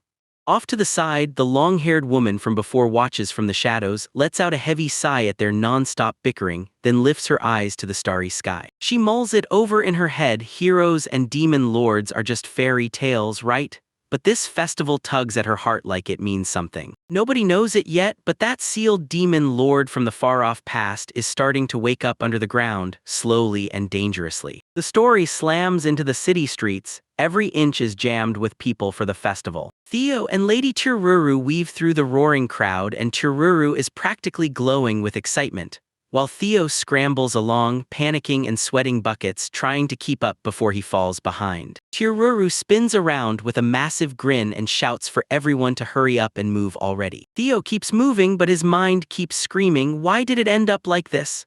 Behind him, the whole escort crew, Alba, Canon and Ray included, stomps along with blank, lifeless faces like they've been forced here. They finally reach the building and burst through the door, diving inside. In the hallway, Alba slams on the brakes and stops Theo for a private, no one else moment. He rushes up to Theo, dips his head, and calls out that he has to thank him for what he did. Theo's brow furrows and he blurts out, "Wait, what am I being thanked for?" Alba flashes a warm smile and tells you it's all about Lady Tururu. Theo can't stop blushing. He hasn't seen her this happy in forever. Flapping his hands and shouting "no thanks" like crazy, because he was only trying to survive that cooking challenge himself. But Alba's grin snaps away. He leans in close and hammers a heavy truth into Theo's chest. Lady Tururu isn't some child born between the king and queen, and Theo blurts out a stunned gasp. Alba lays it out. The queen couldn't bear children, but the king flat out refused to take any other bride. Alba keeps the tale going, saying the king couldn't let the heir leave free, so he handed the child to an outsider to do the job. That choice ripped the king and queen apart, and soon the king's bond with everyone around him started to warp and twist beyond recognition. Theo finally clocks that this family mess is exactly what's driving Tururu, and Alba gives a sharp nod. She's seen he knows the whole truth. But still, he admits that Tururu's tragic backstory doesn't give him the right to drag everyone else down. After an awkward laugh escapes Theo,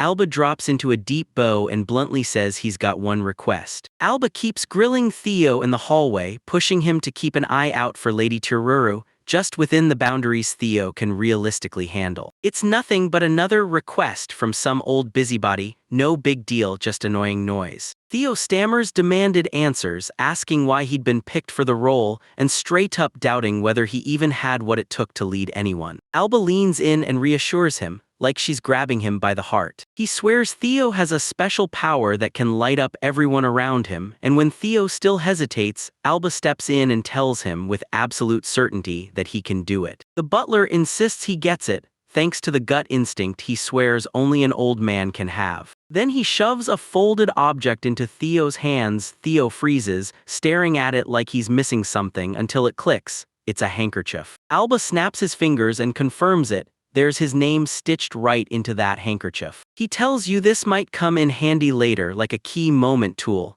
because it's the most heartfelt token of sincerity he, as a butler, can possibly hand over. Theo blurts out his thanks, but he's still drenched in sweat and totally lost, staring at Alba like, "Why are you telling me all this?" Alba keeps insisting it's just a hunch. But inside her heart, Alba dreams of a shining future. If Theo steps in, Tururu could rise to become a wonderful queen, adored by everyone she serves. With that intense conversation finally over, Theo explains it like this. Since the king loved the apple pie he'd made earlier, he was officially handed the job of taking care of Lady Tururu. Without wasting a second, Tururu pulled rank and ordered everyone to take her straight into the city. So the entire crew ended up hitting the streets together, taking a wild walk through town. They skid to a stop in front of a fancy building, and Tururu grins, declaring the place looks awesome, then pushes the door like they're going in right now. They stride into a luxury jewelry store where dazzling chandeliers blaze overhead and every display looks worth a fortune. Theo's eyes widen as he spins around in pure awe, whispering, "This is unreal." Alvin steps up beside him and tells him, wide-eyed, that this is the best jewelry shop in the whole town. Cannon is already tearing through the merch, and the second she spots something she loves, she mutters, "Not a bad idea," and immediately shoves on a massive diamond necklace, and Theo loses it, flailing his hands and yelling she's an idiot, panicking she'll scratch the expensive sparkle. Cannon just laughs it off, shrugging that if she scratches it she'll just buy another, and Theo suddenly realizes, no matter how she acts, she's an S-rank adventurer with money to burn. Right then, a new voice snaps for Theo to look over. Cannon slides a massive jeweled ring onto her finger, raises it to catch the light, and turns to Theo with a bold grin, asking if it suits her. Theo just freezes, staring at her in total shock, and then blurts out that she looks so incredible he literally doesn't know what to say. Words. Cannon suddenly snaps into an aggressive pose, demanding everyone's attention, and she swears the look isn't even that bad, yet the whole group just stares at her like she's invisible. She snaps, screams at Theo, Ray, and Alvin, and demands they stop being so brutally honest with their weak, underwhelming reactions, then tells them to finally start thinking about her feelings. Ray finally cuts in with a deadpan face, flat out saying it suits her, and Cannon instantly erupts, yelling that Ray's even more monotone than usual and demanding what on earth that means. Next display up, Lady Tiruru slips on a glittering tiara, then turns to Theo with a shaky, vulnerable smile and asks, "Do you think it suits me?" She corners him and demands the truth, and Theo instantly blushes, all flustered and shaken. He leaned in and told her face to face that it suited her perfectly, but he froze, utterly speechless, because she looked so damn good. Tiruru's cheeks flare red as he fidgets, touches the tiara, and asks if he really means it. Alba lets out a soft chuckle, clearly thrilled that Lord Theo's praise has hit the mark. Theo stammers, caught off guard by the sudden pressure, but Alba snaps him back with one truth, words from someone sincere hit like a punch. Tiruru turns away, shielding her face, and admits the whole thing is honestly pretty embarrassing. The whole crew whips their focus to a gigantic gem on full display. Alba tells everyone that this isn't just any gemstone, it's the kind you give to someone truly precious. Theo leans in as the butler spills the truth about the stone's magic, how it can trap one spell inside. Theo's mind races. Could something like that be twisted and misused? But Alba drops the twist. This stone's magic won't wake up for just anybody. It only responds when two people love each other for real. Alba bursts into laughter, pointing out how there are hilarious cases where the gem just refuses to activate. Theo taps the system on, laughing in this awkward way, while behind them the cannon-looking one looks totally frazzled, gripping one of the rings tight as it clicks in. It's the exact same material. Meanwhile, Tiruru slips a gentle hand to the pendant at her throat, and it hits her hard. It's the exact same stone her mother once gave her, a piece of the queen's love. But the second her fingers brush it, a nasty thought slams into her head. She knows she can't trust something like that. Lady Tiruru storms out of the jewelry shop, blasting, "We're moving to the next location now." Alba and Theo tail her, then she slams on the brakes and stops dead in her tracks, promising that this next spot is the final one. Out on the street, the vibe snaps into a full-on high-stakes duel. Cannon and Ray square off, dead serious, staring each other down like it's do or die, and then someone yells that it's officially a match. Ray leans in and dares her opponent, "Come on, bring it." They lock eyes and scream rock, paper, scissors like it's a life-or-death fight. They both fling their hands out at the exact same time, and pop! The air snaps with the noise. Ray locks onto the final score and his jaw tightens, another tie again. Cannon, locked in like it's do or die, nods along with the verdict. Then the two S-rank monsters bolt straight into the next round, yelling, "Try again," over and over, refusing to slow down. From the sidelines, Alba can't hide it. These two are operating on a whole different plane than normal people. Since they're the elite of the elite, they clock every twitch in their opponent's muscles a split second before that hand even comes down. And the moment they clashed, both of them shot back instantly. And it just keeps going, an endless loop of ties that never breaks. Theo just freezes, utterly clueless, then both girls crumple onto the pavement, drained. Ray wheezes, counting their streak, 30 straight draws, and she admits Cannon's gotten way better. Cannon snaps back that she never once believed she was inferior to Ray, and Theo leans over the two panting girls, baffled, wondering why they're even back to playing rock, paper, scissors again. Ray whips around with a terrifyingly serious face, lays out the stakes, and admits she risked everything just so Theo could tell her, "See, it looks good on you." Theo freezes in place, his mind screaming, "How did we fall into this?" Cannon shoots Theo a savage glare and snaps, "Shut up," because they're locked in a serious match, and Theo's words are straight up tasteless. Theo panicked and flailed his hands like he was trying to stop the world. He snaps that even if they win, the words he's forced to spit out won't make them happy, and then he swears that when he finally pays compliments for real, he'll mean every last one. Logic slams into the girls, Cannon drops his guard and admits the truth, and even Ray finally realizes she'd never be okay with a compliment forced out of someone. Theo grips the moment and blurts, "Easy, calm down," even as his nerves scream. Theo barrels up to the group on the street, wiping sweat off his forehead, and he lets out a breath of relief. Everyone's safe. Alba's eyes widen in shock when she suddenly sees him, and the others show up out of nowhere. Theo spots Lady Tiruru slipping away from the group, and the moment he sees her back, he knows loneliness is crushing her. He whips around to Alba, blurts out an apology for butting in, and then decides he has to step in. Alba yells for Lady Tiruru to stop, but she snarls right back, demanding if he isn't thrilled to finally be free of a nuisance. Theo cuts in, clocks that Alba must have told her something earlier, and drops his head, apologizing for sticking his nose where it didn't belong, but refuses to back down. He storms up and yells at Tiruru that even after the intrusion, he just might be able to mend the bond between her and her mother. Mother Tiruru slams on the brakes, whips around, and stares at him like he's full of it, then asks how someone like him could possibly help at all. She admits she's totally lost about what he's aiming for, and Theo just calmly begs her to let him try one thing. Then the story snaps away from the street and rips straight into a bustling kitchen. In the kitchen, Theo slams the plan down. "Tonight we're cooking up a real meal." Neil Tiruru stares at him like he's speaking in riddles, then bluntly asks what he's even talking about. Theo pushes,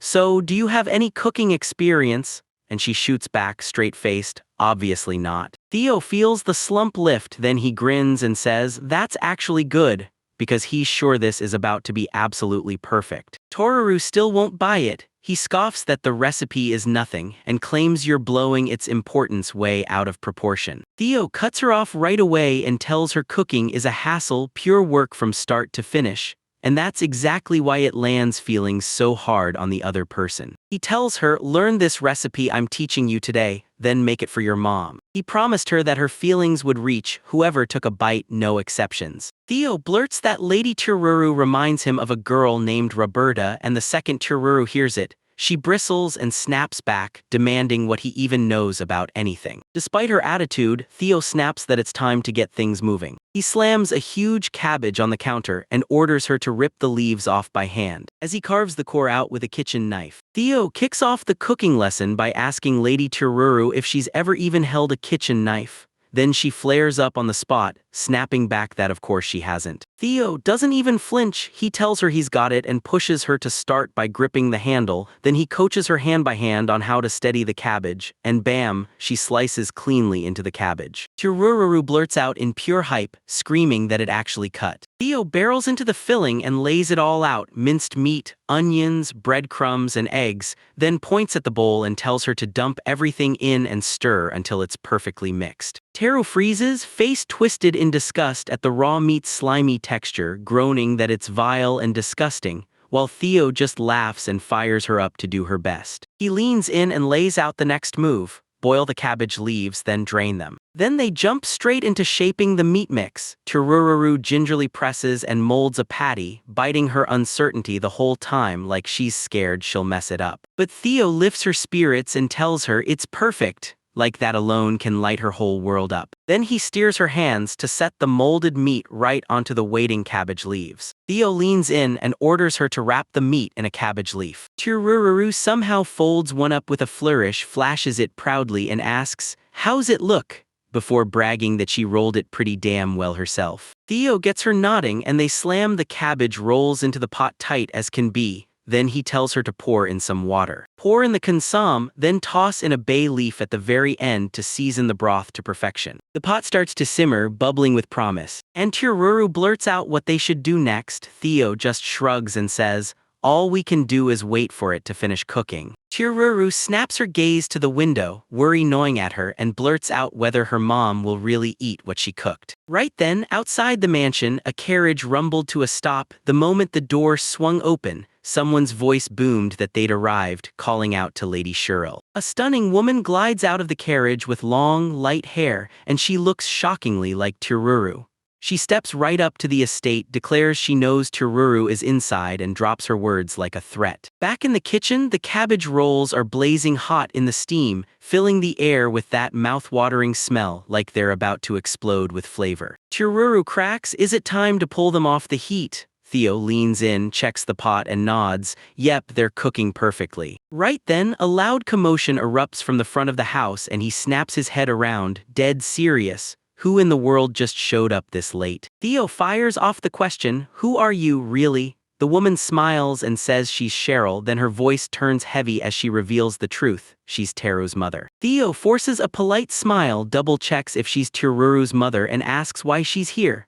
Then Cheryl says she heard Tururu's around this spot, and while she talks, gears start grinding in Theo's head. Then it clicks, Tururu isn't just noble, she's royalty, and this is her mom, so he's standing right in front of the queen. He snaps completely, screaming in shock and stammering, "Your Majesty!" Cheryl squirms and nervously confirms his fears. Right when the butler Alba steps in, he exhales in relief and warmly greets Lady Cheryl. Theo whirled on the butler, panic blazing in her eyes as she demanded to know if he was the one who called her and told her to wait right here. Alba stays cool and calmly tells him the truth. He didn't send it by hand, he fired the message off with a bird. Theo stares in total disbelief at the idea of using a bird to talk. And just as he's trying to wrap his head around it, the door blasts open. Tururu storms out, already grumbling about all the noise outside. She keeps mumbling about how her cooking turned out, trying to shake the nerves out of her body as she steps into the yard. The instant Tururu steps outside, she stops dead, frozen in shock, then blurts out "mother" like the words can't be real. Cheryl locks eyes with her daughter, fighting back emotion, and shouts her name,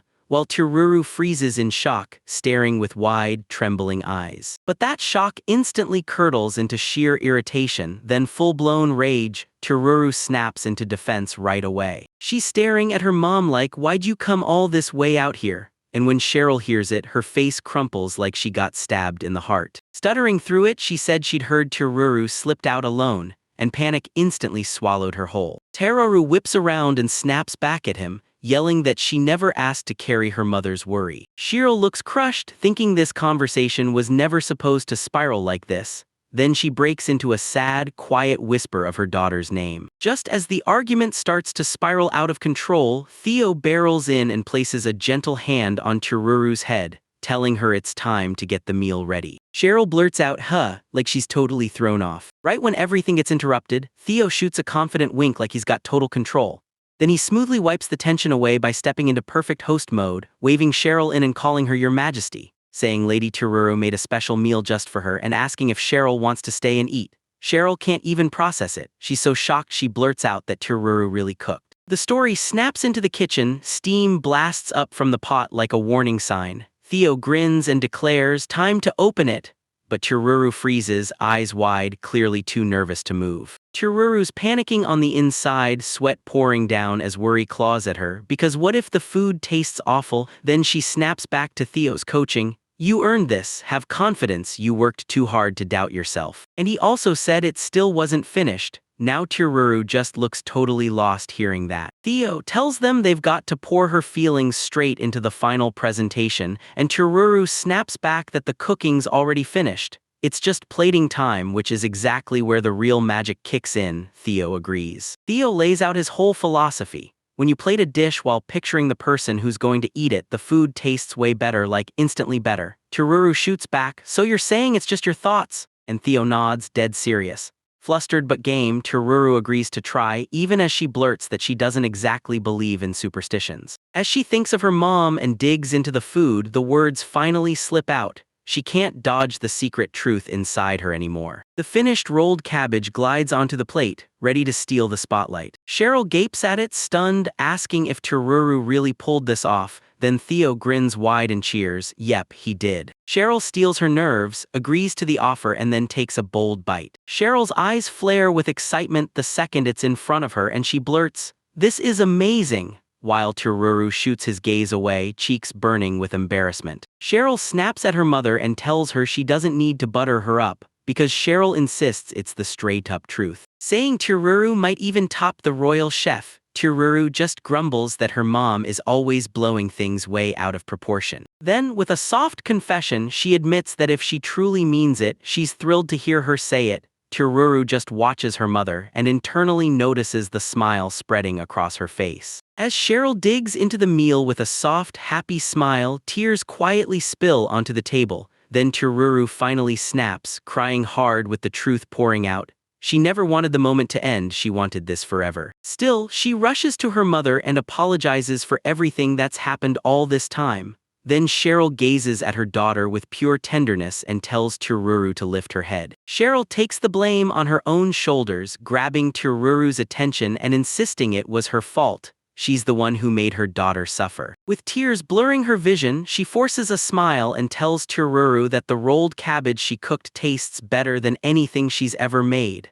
Then she chokes on an apology for not being a good enough mom and begs him to make it for her again. The U.S. Department of Human Rights and Human Rights. Then terror crashes in and he sobs and gives in. Tururu gasps out for her mother as she clamps onto her in a tight, tear-soaked hug. At last, they finally make peace. Then, from the doorway, Alba the butler and Theo watch the heart-crushing reunion unfold. With Alba's eyes shining and Theo grinning, rubbing his cheek like he can't believe it all worked out. Outside the mansion, the family scrambles to get ready to go, and Cheryl grabs Theo's hands, thanking him for every bit of help he gave. She tells him they'll be posted in the country for a while until the Hero Festival kicks off, then urges him, "Don't hold back. If you need anything, come find me anytime." Anything? The carriage rumbles off. Theo keeps staring until it disappears, and at last the whole family mess is really, finally over. Back in the dining room, the vibe flips instantly. Ray, Kanon, and Alvin are straight up demolishing the leftover cabbage rolls. Theo realizes he's saved himself. Making plenty ahead of time pays off the moment they start demanding seconds. Amid the chaos of everyone eating, Captain Yui calmly wipes her mouth, gushes that the food is incredible, and admits it's the first time she's tasted Lord Theo's cooking. So yeah, it's absolutely exquisite. Then Kanon snaps to attention, spots who it is, jabs a finger in shock and blurts, "Why is Captain Yui even with us?" Yui shrugs off his outburst and locks eyes with Theo, praising him for somehow untangling the Restoria family's mess, and with a grin, she admits that Lord Theo is even more amazing than she ever believed. Theo's voice shakes as he blurts out, "Wait, did you really come all this way just to say that?" Yui's smile drops and her tone goes sharp as she tells him, "There's way more to talk about." Theo takes one look at the situation's weight, says he gets it, and urges, "Let's move somewhere private so we can talk." Theo shoots up from the table and tells the crew he's stepping out for a quick talk. Yui whips around to Ray, telling her it's fine and there's nothing to stress over. Ray shoots back a quick nod and lets them off the hook.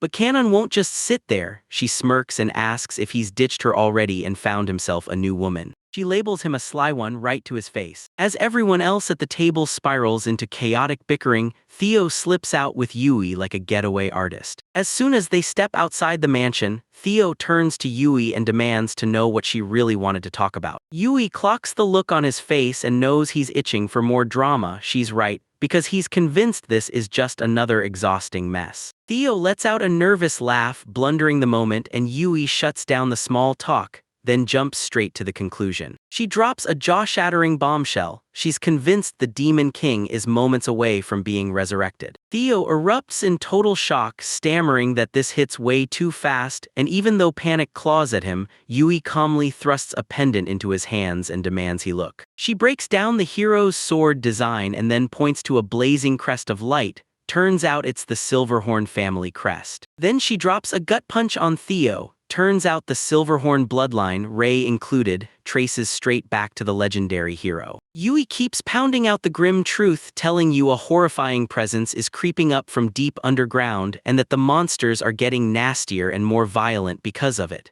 To her, that means the Demon King's seal is right on the edge of shattering. Theo blurts out a nervous laugh, waving it away like it's no big deal, because that jump in logic is absolutely massive. But inside, he's panicking, because even if she's right, he's got zero power to stop it or change a single thing. Yui admits Theo's got zero real martial strength to brag about, but she snaps back that he's got a special power. He hooks everyone the second they cross his path, then she stares him straight in the eye, and swears his power could be so strong it might finally reach the Demon King. Theo insists she's overrating him, but Yui just smirks to herself and goes, "Who knows?" Theo just stands there, stunned out of her mind, thinking that even if she tries to say that. Meanwhile, back inside the mansion, the vibe could not be more different. Ray's happily chewing pickled veggies, sighing like she just found the lightest, most delicious snack ever, totally unbothered by the fact the world might end. At the dinner table, Ray leans in and tells everyone she has to ditch out again tomorrow, because the monster hunt is calling her back. She realizes the requests are piling up fast, because those brutal monsters have been showing up way more often lately. Theo admits he knows she's been swamped, but his face tightens and he tells her to watch herself out there, while Ray just shrugs it off with a deadpan stare, insisting she'll be fine. Later that night, Theo sits alone in his room, staring into the blackness like it's daring him to look back. Captain Yui's warning about the Demon King getting resurrected won't leave his mind. Now it's heavy on his chest like a curse he can't shake. Right then, knock knock knock at the door, and it yanks him out of his spiraling thoughts. He jolts upright, wondering who in their right mind would show up at this hour, cracks open the door and freezes, because Ray is standing there in a gorgeous off-the-shoulder dress that absolutely isn't her usual armor, while Theo blurts out loud and shocked, "What's the deal with that outfit?" Ray says, "Since we're not going to see each other for a while,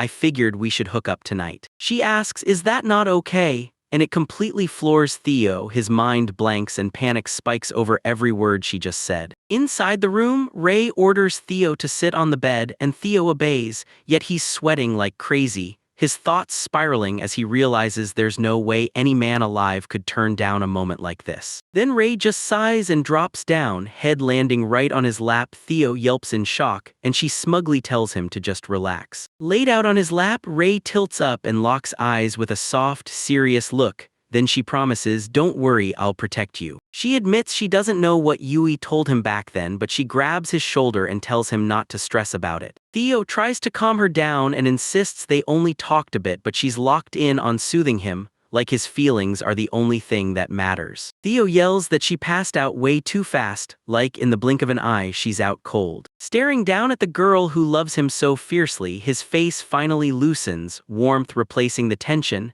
Then, in that peaceful hush, he quietly swears a vow. He vows to do whatever it takes for Ray, even as the world starts twisting into something dangerous. Yet somehow, he's perfectly at peace. Theo barrels through the loud, bustling streets, cutting through the crowd like he's got a mission. Realizing the whole town has already flipped into full festival mode. Suddenly, a voice he recognizes booms out, "Mr. Barton?" And there stands Uncle Bartle, the vegetable shopkeeper, waving like a madman and asking if Theo's out on his own today. Theo leans in and says Ray and the others are out hunting right now. Bartle gives a sharp nod. Yeah, he gets it, they've got to be busy, but Theo can't miss the mountain of groceries Bartle's got cradled in his arms. Then Bartle snaps into full-on rage mode. Riled up and yelling, he basically screams, "I know he's stocking up, Hero Festival only hits once a year." Then he grins like it's obvious. This is the absolute best moment to rake in the cash. So he's gotta go all in. Theo awkwardly laughs and tells him to do his best. Then Bartle instantly grins, pivoting like, of course, Theo will be helping too. Right when Theo stammers out a hesitant reply, a female voice slices in from off-screen, gloating that Theo's still crazy in demand, like it's never changed. Night Captain Yui storms in with her squad, and the townspeople instantly know exactly who she is. She greets them with perfect politeness. Theo can't believe it. He says it's rare to see her out on patrol, and Yui admits it's because the Hero Festival is almost here, so they're cranking up security. Besides Theo, Uncle Bartle is sweating bullets, stunned out of his mind that Theo actually knows someone of her caliber, and while Theo's looking confused at his reaction, Bartle is secretly spiraling in panic. Yui isn't just famous in the night, she's a straight-up prodigy who became captain at the youngest age ever, and her power hits like it could square up with S-rank adventurers. Yui lets out a mischievous chuckle because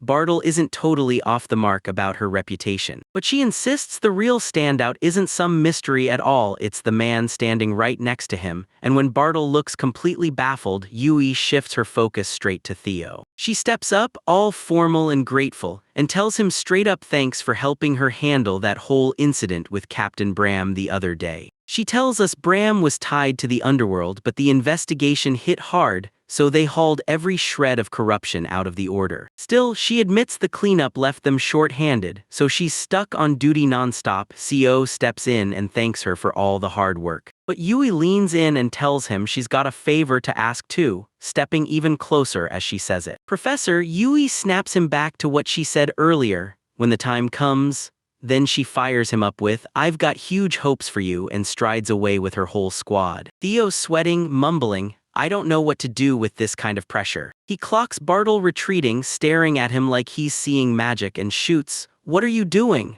But Bartle tries to play it off and deny it. But deep down, he's sure Theo is a total monster, in the best way. Theo panics and flails his hands in the air, screaming that he's just a normal guy, and insisting it's all a misunderstanding. Bartle still doesn't buy it, muttering that it's just ordinary under his breath while Theo swears it's just a prank, but deep down the name Theo won't leave him, like it haunts his mind right alongside his denial. Meanwhile, as the nights file out, Shilty's boiling with frustration. He grabs Captain Yui and demands to know if this is truly okay. When Yui asks what's wrong, Shilty lashes back hard, ranting about that man and snapping that she's unbelievably naive. Back with the Knights, Yui keeps talking to Shilty and she bluntly tells him, "We use every single piece we can get on that board."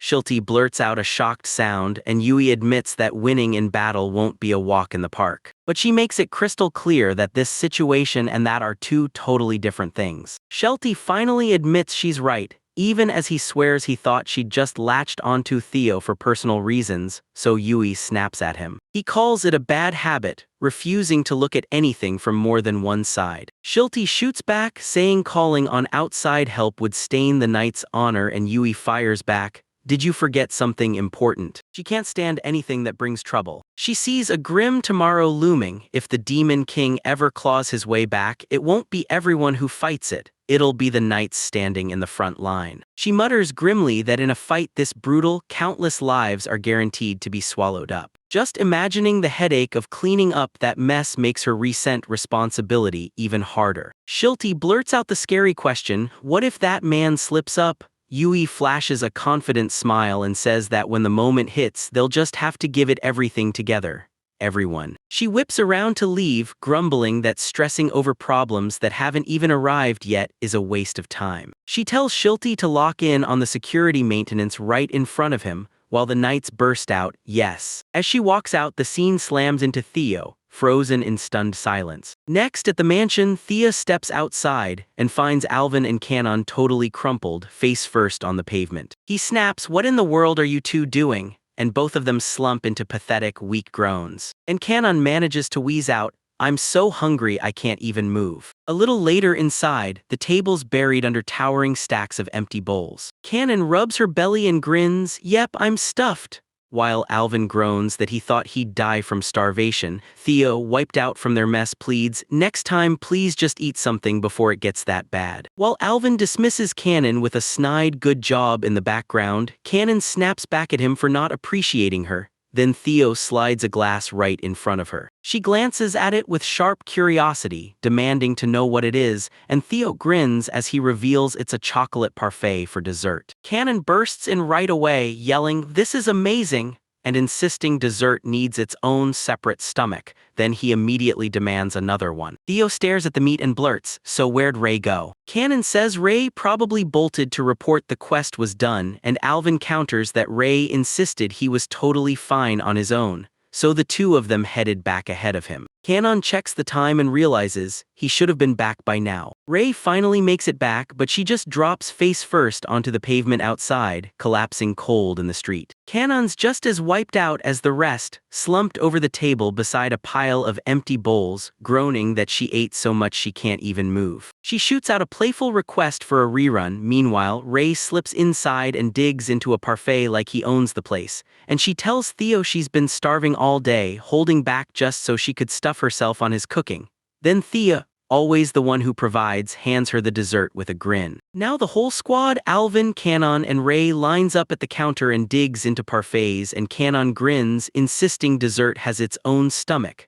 Alvin shoots back that Rei could have grabbed a real snack while she was out. But Rei brushes him off, thinking, if I'm gonna eat, I want to be stuffed on Theo's cooking. Kanon admits the terrifying truth, she can't handle regular meals anymore. And even Alvin will tell you, once you've tasted it, you'll never want to go back. In perfect sync, all three of them raise their empty glasses and roar for seconds, and poor Theo just has to stand there, frozen, taking his awkward fate. Later that night, the house goes dead silent. Alvin and Kanon are fast asleep in their beds. In the kitchen, Theo tries to chop up the ingredients. Then his knife slams into the food and just bounces off like it hit stone. He snarls through clenched teeth, shoving with all his might, only for the blade to stay totally useless, dead dull. He staggers back, realizing this whole plan is dead on arrival. Theo lifts the knife, frowns at the dull edge, and mutters that the sharpness has really gone downhill. Then his eyes flicker like he's debating whether to sharpen it. Rei suddenly pops up behind him, and with that deadly serious stare, she blasts him for thinking about something bad. Theo panics on the spot and scrambles to deny it. He's not acting weird, he's just overloaded with stress because that knife is dull. Rei pops in right away, telling him she knows a great shop if he needs a replacement, and Theo thinks it through, then nods like, yeah, it's time. So they set out immediately. They roll up to the shop Rei swore by, but it's no ordinary home goods spot.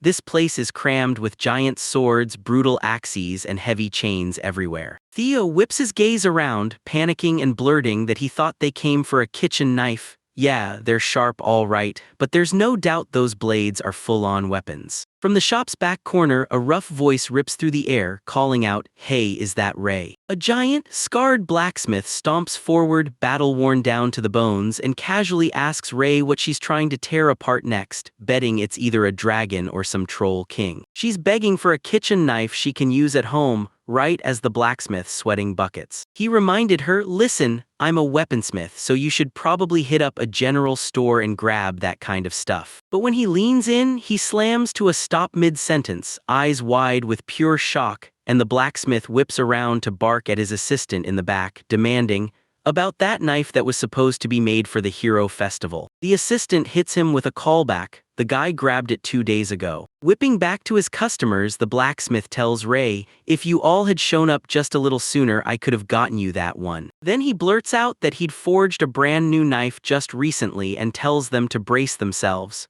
because the details are about to hit. He beams as he brags that he forged this brand new blade from a unicorn horn, then names it something so special it feels unreal. Theo freezes in pure awe, whispering how rare that material is. Rei just stares deadpan and asks if it's really meant to be amazing. Then the blacksmith explodes, screaming that of course it is. He swears that his knife is so razor sharp it could split the whole kitchen in two, right up until he admits with a quick chuckle that yeah, that part might be just a tiny exaggeration. Rei snaps her head to it and decides on the spot she wants it. Then the blacksmith notices her sudden hunger for it. But there's a nasty catch, she'll only get the knife if she wins a contest, and Theo's completely thrown off. So the blacksmith finally lays it out. This isn't just any contest, it crowns the dancing shrine maiden, and the winning prize comes with a killer extra reward, the knife. Rei nods along, then slams on the brakes and blurts, wait, what exactly is a dancing shrine maiden? The blacksmith stares, baffled, demanding if she's never once seen it, and Theo awkwardly shoots his hand up to confess. Yeah, I've got no clue either. The blacksmith lets out a weary sigh and tells them straight up, This is how the Hero Festival is supposed to start. Every single year, they throw a contest to pick the one person who'll step up and perform the ritual dance right when the event ends. Ray doesn't even pause, he demands to know if there's still time left to jump in. Theo panics and blurts, "Are you really about to do this?" But Ray only nods and fires back, "What's the problem?" While Theo slips into a daydream, fully convinced Ray would look insanely stunning in that shrine maiden outfit. The blacksmith leans in and fires off real, no-nonsense advice. He says the entry deadline is probably today, so they'd better sprint straight to the registration desk at the festival grounds. The story slams into the town square, right at the center of everything. Two men stand shoulder to shoulder behind the reception desk, ready for whoever comes through the door. Ray strides up to the desk and asks straight up if this is where you sign up for the contest. One clerk elbows the other and murmurs that she looks way too familiar, and the second clerk freezes, like, no way it's actually the person he's thinking of. Nervous, he blurts out her name just to double-check. Then she answers Ray Silverhorn, and the clerk instantly goes pale with pure dread. It clicked for them, this wasn't some fake show at all. It was the real SRANK adventurer standing there in front of their eyes. At the registration desk, the crowd erupts in panic when they clock the applicant, Ray Silverhorn, the S-rank adventurer. They can't wrap their heads around it. Someone of her caliber would actually step into a contest like this. Ray tunes out the chatter and fires off a question to the receptionist. Has the deadline already passed? The receptionist was rattled by his sudden presence, stammering that they were still taking entries. Then he cut in fast, promising that an S-rank adventurer could skip the usual rules, no requirements required.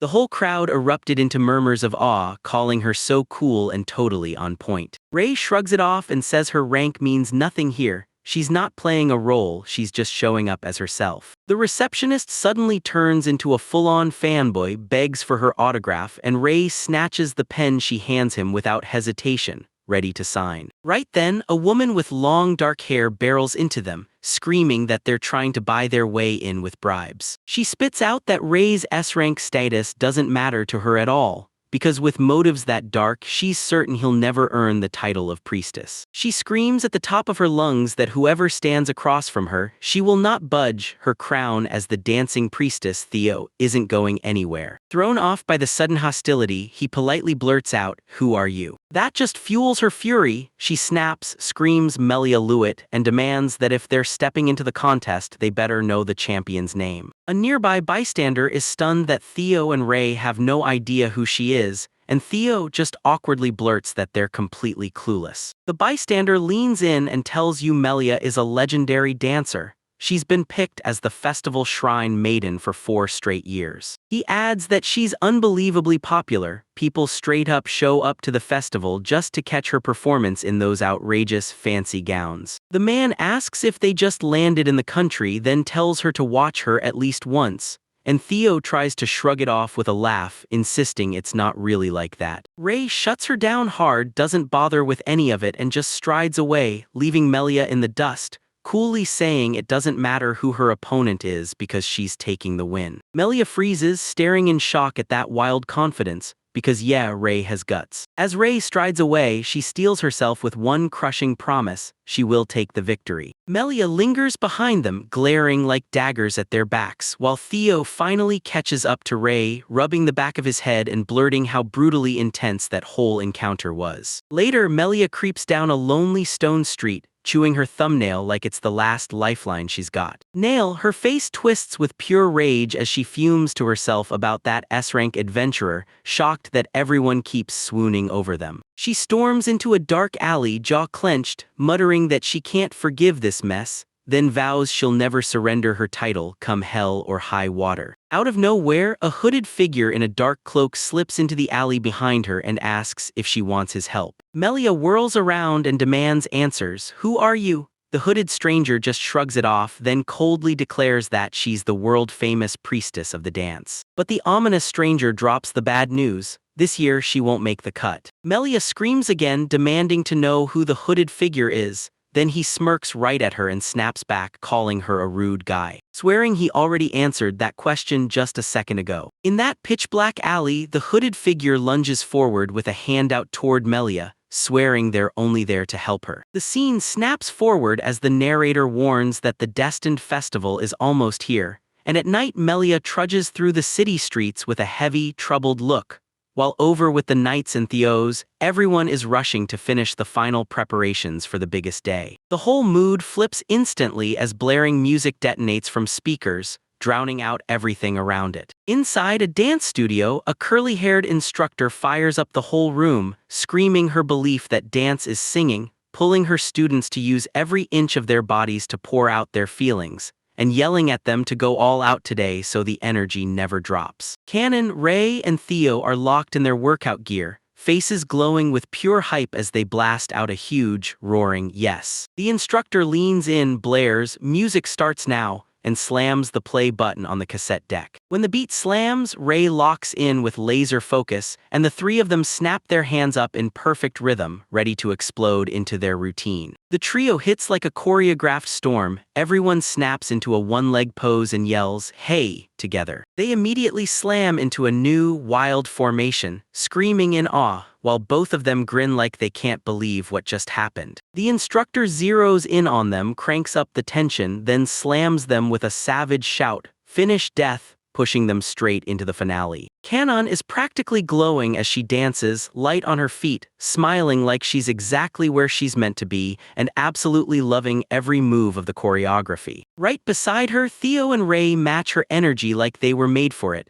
both flashing huge grins and snapping into bold, action-ready poses as sparkles burst and swirl around them. Back in the studio, the whole group drops into a quick breather, water bottles clattering on the floor, Theo wiping sweat from his brow and saying the dance today felt amazing, and Canon nods hard. "We're finally moving as one." Smiling, Theo leans in and fires the big question. If they keep this pace, does she honestly think they can win the tournament? Ray jumps in right away, telling him they can, until Kin suddenly snaps into can't and the whole vibe flips. Her face twists into pure fury as she shrieks that it's obviously impossible, and Canon blasts into a full-on lecture, demanding to know what the shrine maidens of dance are actually for. She tells him plain and loud, dancing isn't just entertainment, it's a sacred ritual, a living offering made for the hero. She snaps at them that all those flashy new moves are disrespecting the tradition, and Theo tries to calm her down. Then she throws herself into this dramatic pose and screams,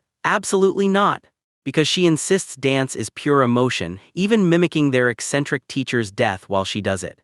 Catchphrase. Outside the building, Melia glares at their practice through the window, pure disgust written all over her face, and snarls that they're nothing but a bunch of jokers. Inside, Canon keeps chewing them out, barking that they've got to start by studying history. Then the whole group folds instantly, squeaking out a timid, "Yes, ma'am." Outside, Melia shakes with fury, swearing she'll never fall to losers like them again, then stomps out of the studio down the street, rubbing the back of her head, totally frustrated. She can't shake the feeling she's overthinking everything, and she starts telling herself it's fine, right up until she cuts herself off mid-sentence. She tells herself that even if that woman is an S-rank adventurer, she's still a total rookie when it comes to dancing. She tells herself, if I ever lose to someone like that, then something's seriously wrong with me. Wrong. Once again, in a shadowy alleyway, Melia confronts the hooded figure, and it crushes her with the truth.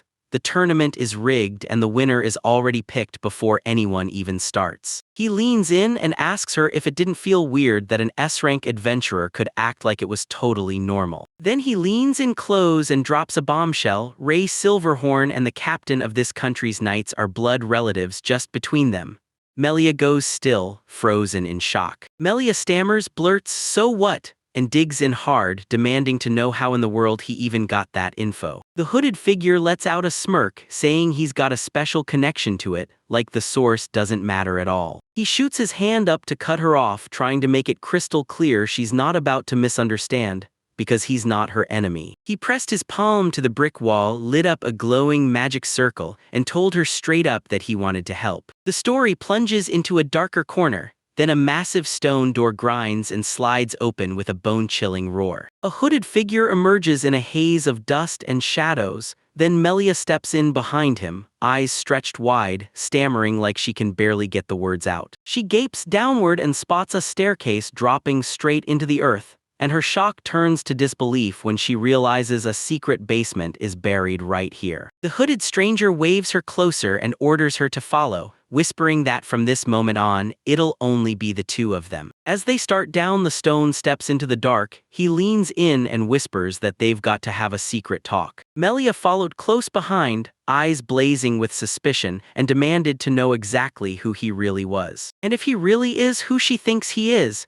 Melia whips her gaze over the stone walls as they march through, stunned that a place like this even exists inside the city, and the hooded figure murmurs back that nobody knows about it. Not anymore, just the two of them. Melia won't let him dodge. She leans in, demands to know his goal, and pushes harder. Why drag her to this secret, special hiding place? She brushes her off with a smirk, waving away her worries like it's no more than a simple tale. A creepy grin spreads under his hood as he tells her, straight up, that he loves watching her dance. Back in the city, the festival vibe is roaring non-stop. Busy streets packed with food stalls, and somebody can't stop raving about how insanely delicious everything looks. Lady Teruru samples a skewer, chews once, and coolly shrugs like it's good but nothing special. Nearby, her mother, Lady Cheryl, stares at the cooking meat with a troubled face, only her worry hits for a completely different reason. She blurts out, "Why don't we just buy everything and hire cooks as our personal chefs?" Theo's forehead beads with sweat as he admits, that's a little too much. Right then, Kanon clocks the young noble and yells for Lady Teruru, while Theo's jaw drops as he stumbles into them. The reunion erupts in pure chaos on the spot. Ray shovels food into her mouth, muttering muffled nonsense, and it instantly earns her a. Kanon snapped back hard at her, demanding manners like a proper lady should have. Kanon flashes Teruru a smug grin like, "Wow, you've really grown up," and Theo immediately jumps in to calm things down, while Cheryl beams because the girls are getting along perfectly. Teruru snaps back saying, "Sure, people can change, but Kanon's flat chest hasn't budged a single bit." Kanon snaps, saying they're not really friends, and Teruru erupts right after, screaming that they absolutely do not get along. Captain Yui strides up to the group, grinning as she watches. No matter how hard they pretend, the two girls clearly click. Theo steps up, greets her, and asks if she's on patrol, then Yui flashes a calm answer. She's off duty today. That day, she smiles and asks if she can tag along. Kanon deadpans about whether they should get captured, and Theo straight up admits they're just totally slacking off instead of practicing. As they stroll, Yui suddenly asks what they're up to, and the moment Theo says they're practicing for the Hero Festival dance, Yui's eyes go wide, because she totally misreads it and lets out a gasp of horror. She blurts out, "So is Theo actually going to be a dancing priest?" And Theo snaps back fast, correcting her. Yui freezes, repeating, "My sister," in total shock, and admits she still can't believe it. She didn't even know Ray was interested in dancing. Ray starts dancing, then casually drops that she only began 3 days ago, so Yui pushes harder, asking if she even wants to hear about the dancing priestess, but Ray shuts her down fast, saying she's never even seen one. Yui's completely stunned as she stumbles into the contest, baffled about why she's doing it at all if she doesn't even care about winning the title. With a bright, beaming smile, "I just want the championship prize knife," she says, and Yui slumps right away, realizing that it totally fits her sister. Theo's jaw drops at what he's seeing, but Yui just lets out a heavy sigh and tells Ray it sounds like she's still living the dream.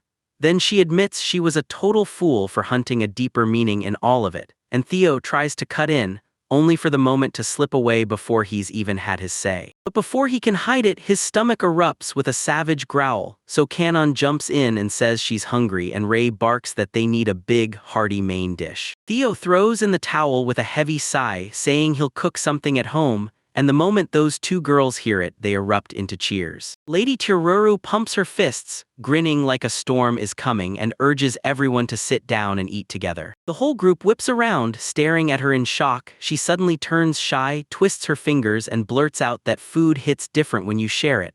Right beside them, Lady Cheryl is happily chewing on a skewer while Yui and Alba beam at her.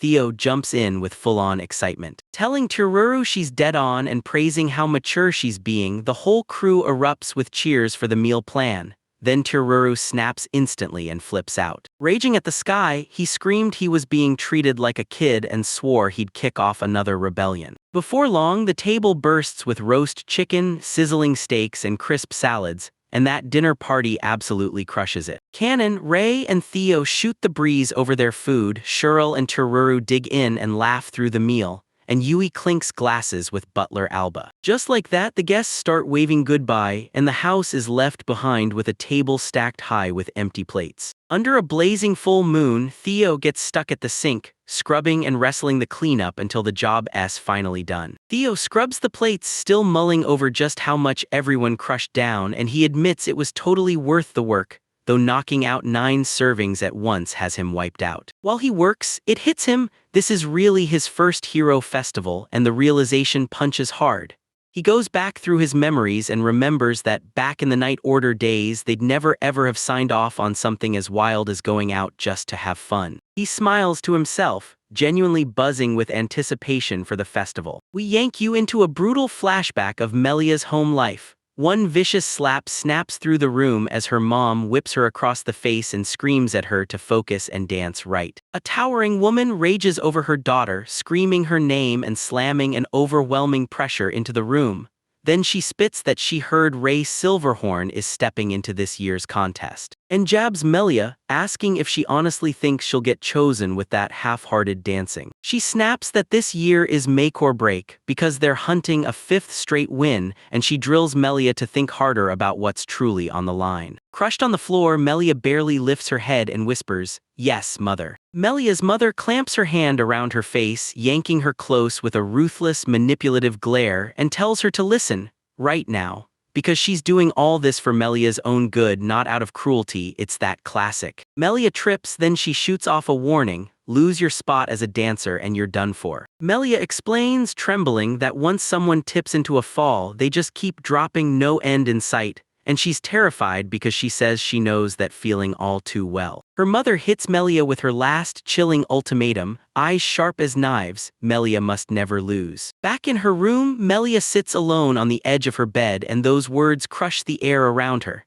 Then she whispers, spiraling into thoughts of her mother and the dancing shrine maiden title. She knows that if they pick her for that title, her mother would finally get to smile. Then her mind flickered back to that fancy party where guests swarmed together, and there it was, her family, the dancing shrine maiden's kin. In the flashback, the guests gush over the performance, saying it left everyone wrecked in the best way. Then Melia's mother soaks up every single bit of attention like it's pouring over her. Bragging that she's the one who taught her daughter to dance, she has the guests eating it up like it's the best show in town. He launched into this big speech, saying talent runs in the blood because your family lineage always shows. Melia lingers in the back, half hidden and distant, and when she starts talking, it hits hard.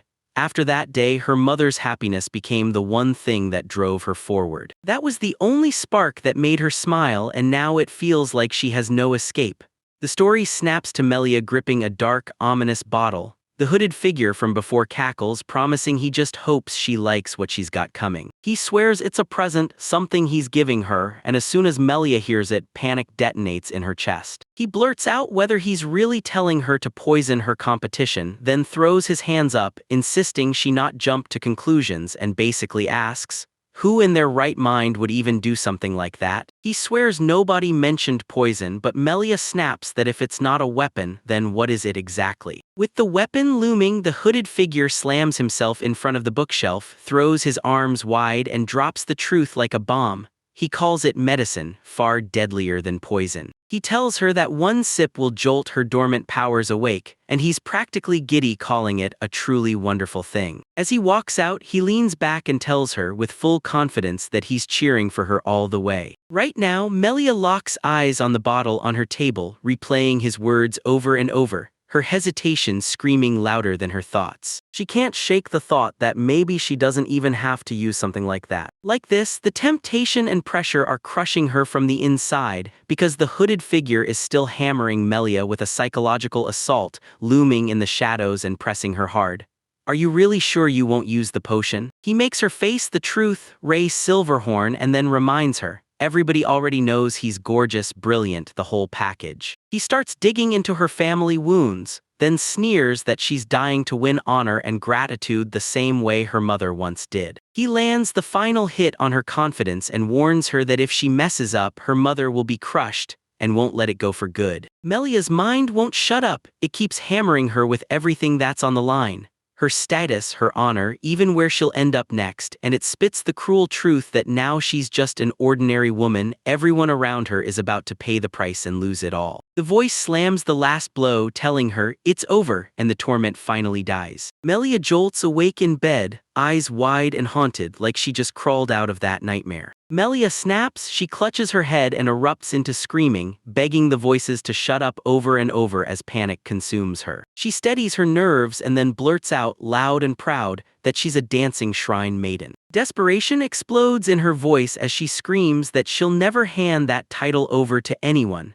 Then she locks eyes on the ominous bottle on the table and tells herself she can't possibly afford to lose, swearing she'll fight to keep her spot. Staring into her own warped reflection, trapped in the bottle's dark, oily liquid, Melia swears she'll pull it off. No excuses, no failures. As the story shifts into its next gear, all those clashing motives collide: Melia's desperation, the nobles' crushing expectations, and the adventurer's burning hopes, until the big day finally arrives. Lady Tururu and her mother roll into town, the dance team finally shutting down their practice, while Yui slips out and guides her nightly run through the streets. The morning sun blasts over everything, and Theo yanks the shutters open with a thunderous clatter. He snaps his gaze to the sky, spots not a single cloud, and blurts out, "What a gorgeous day this is." At last, the Hero Festival day has finally arrived.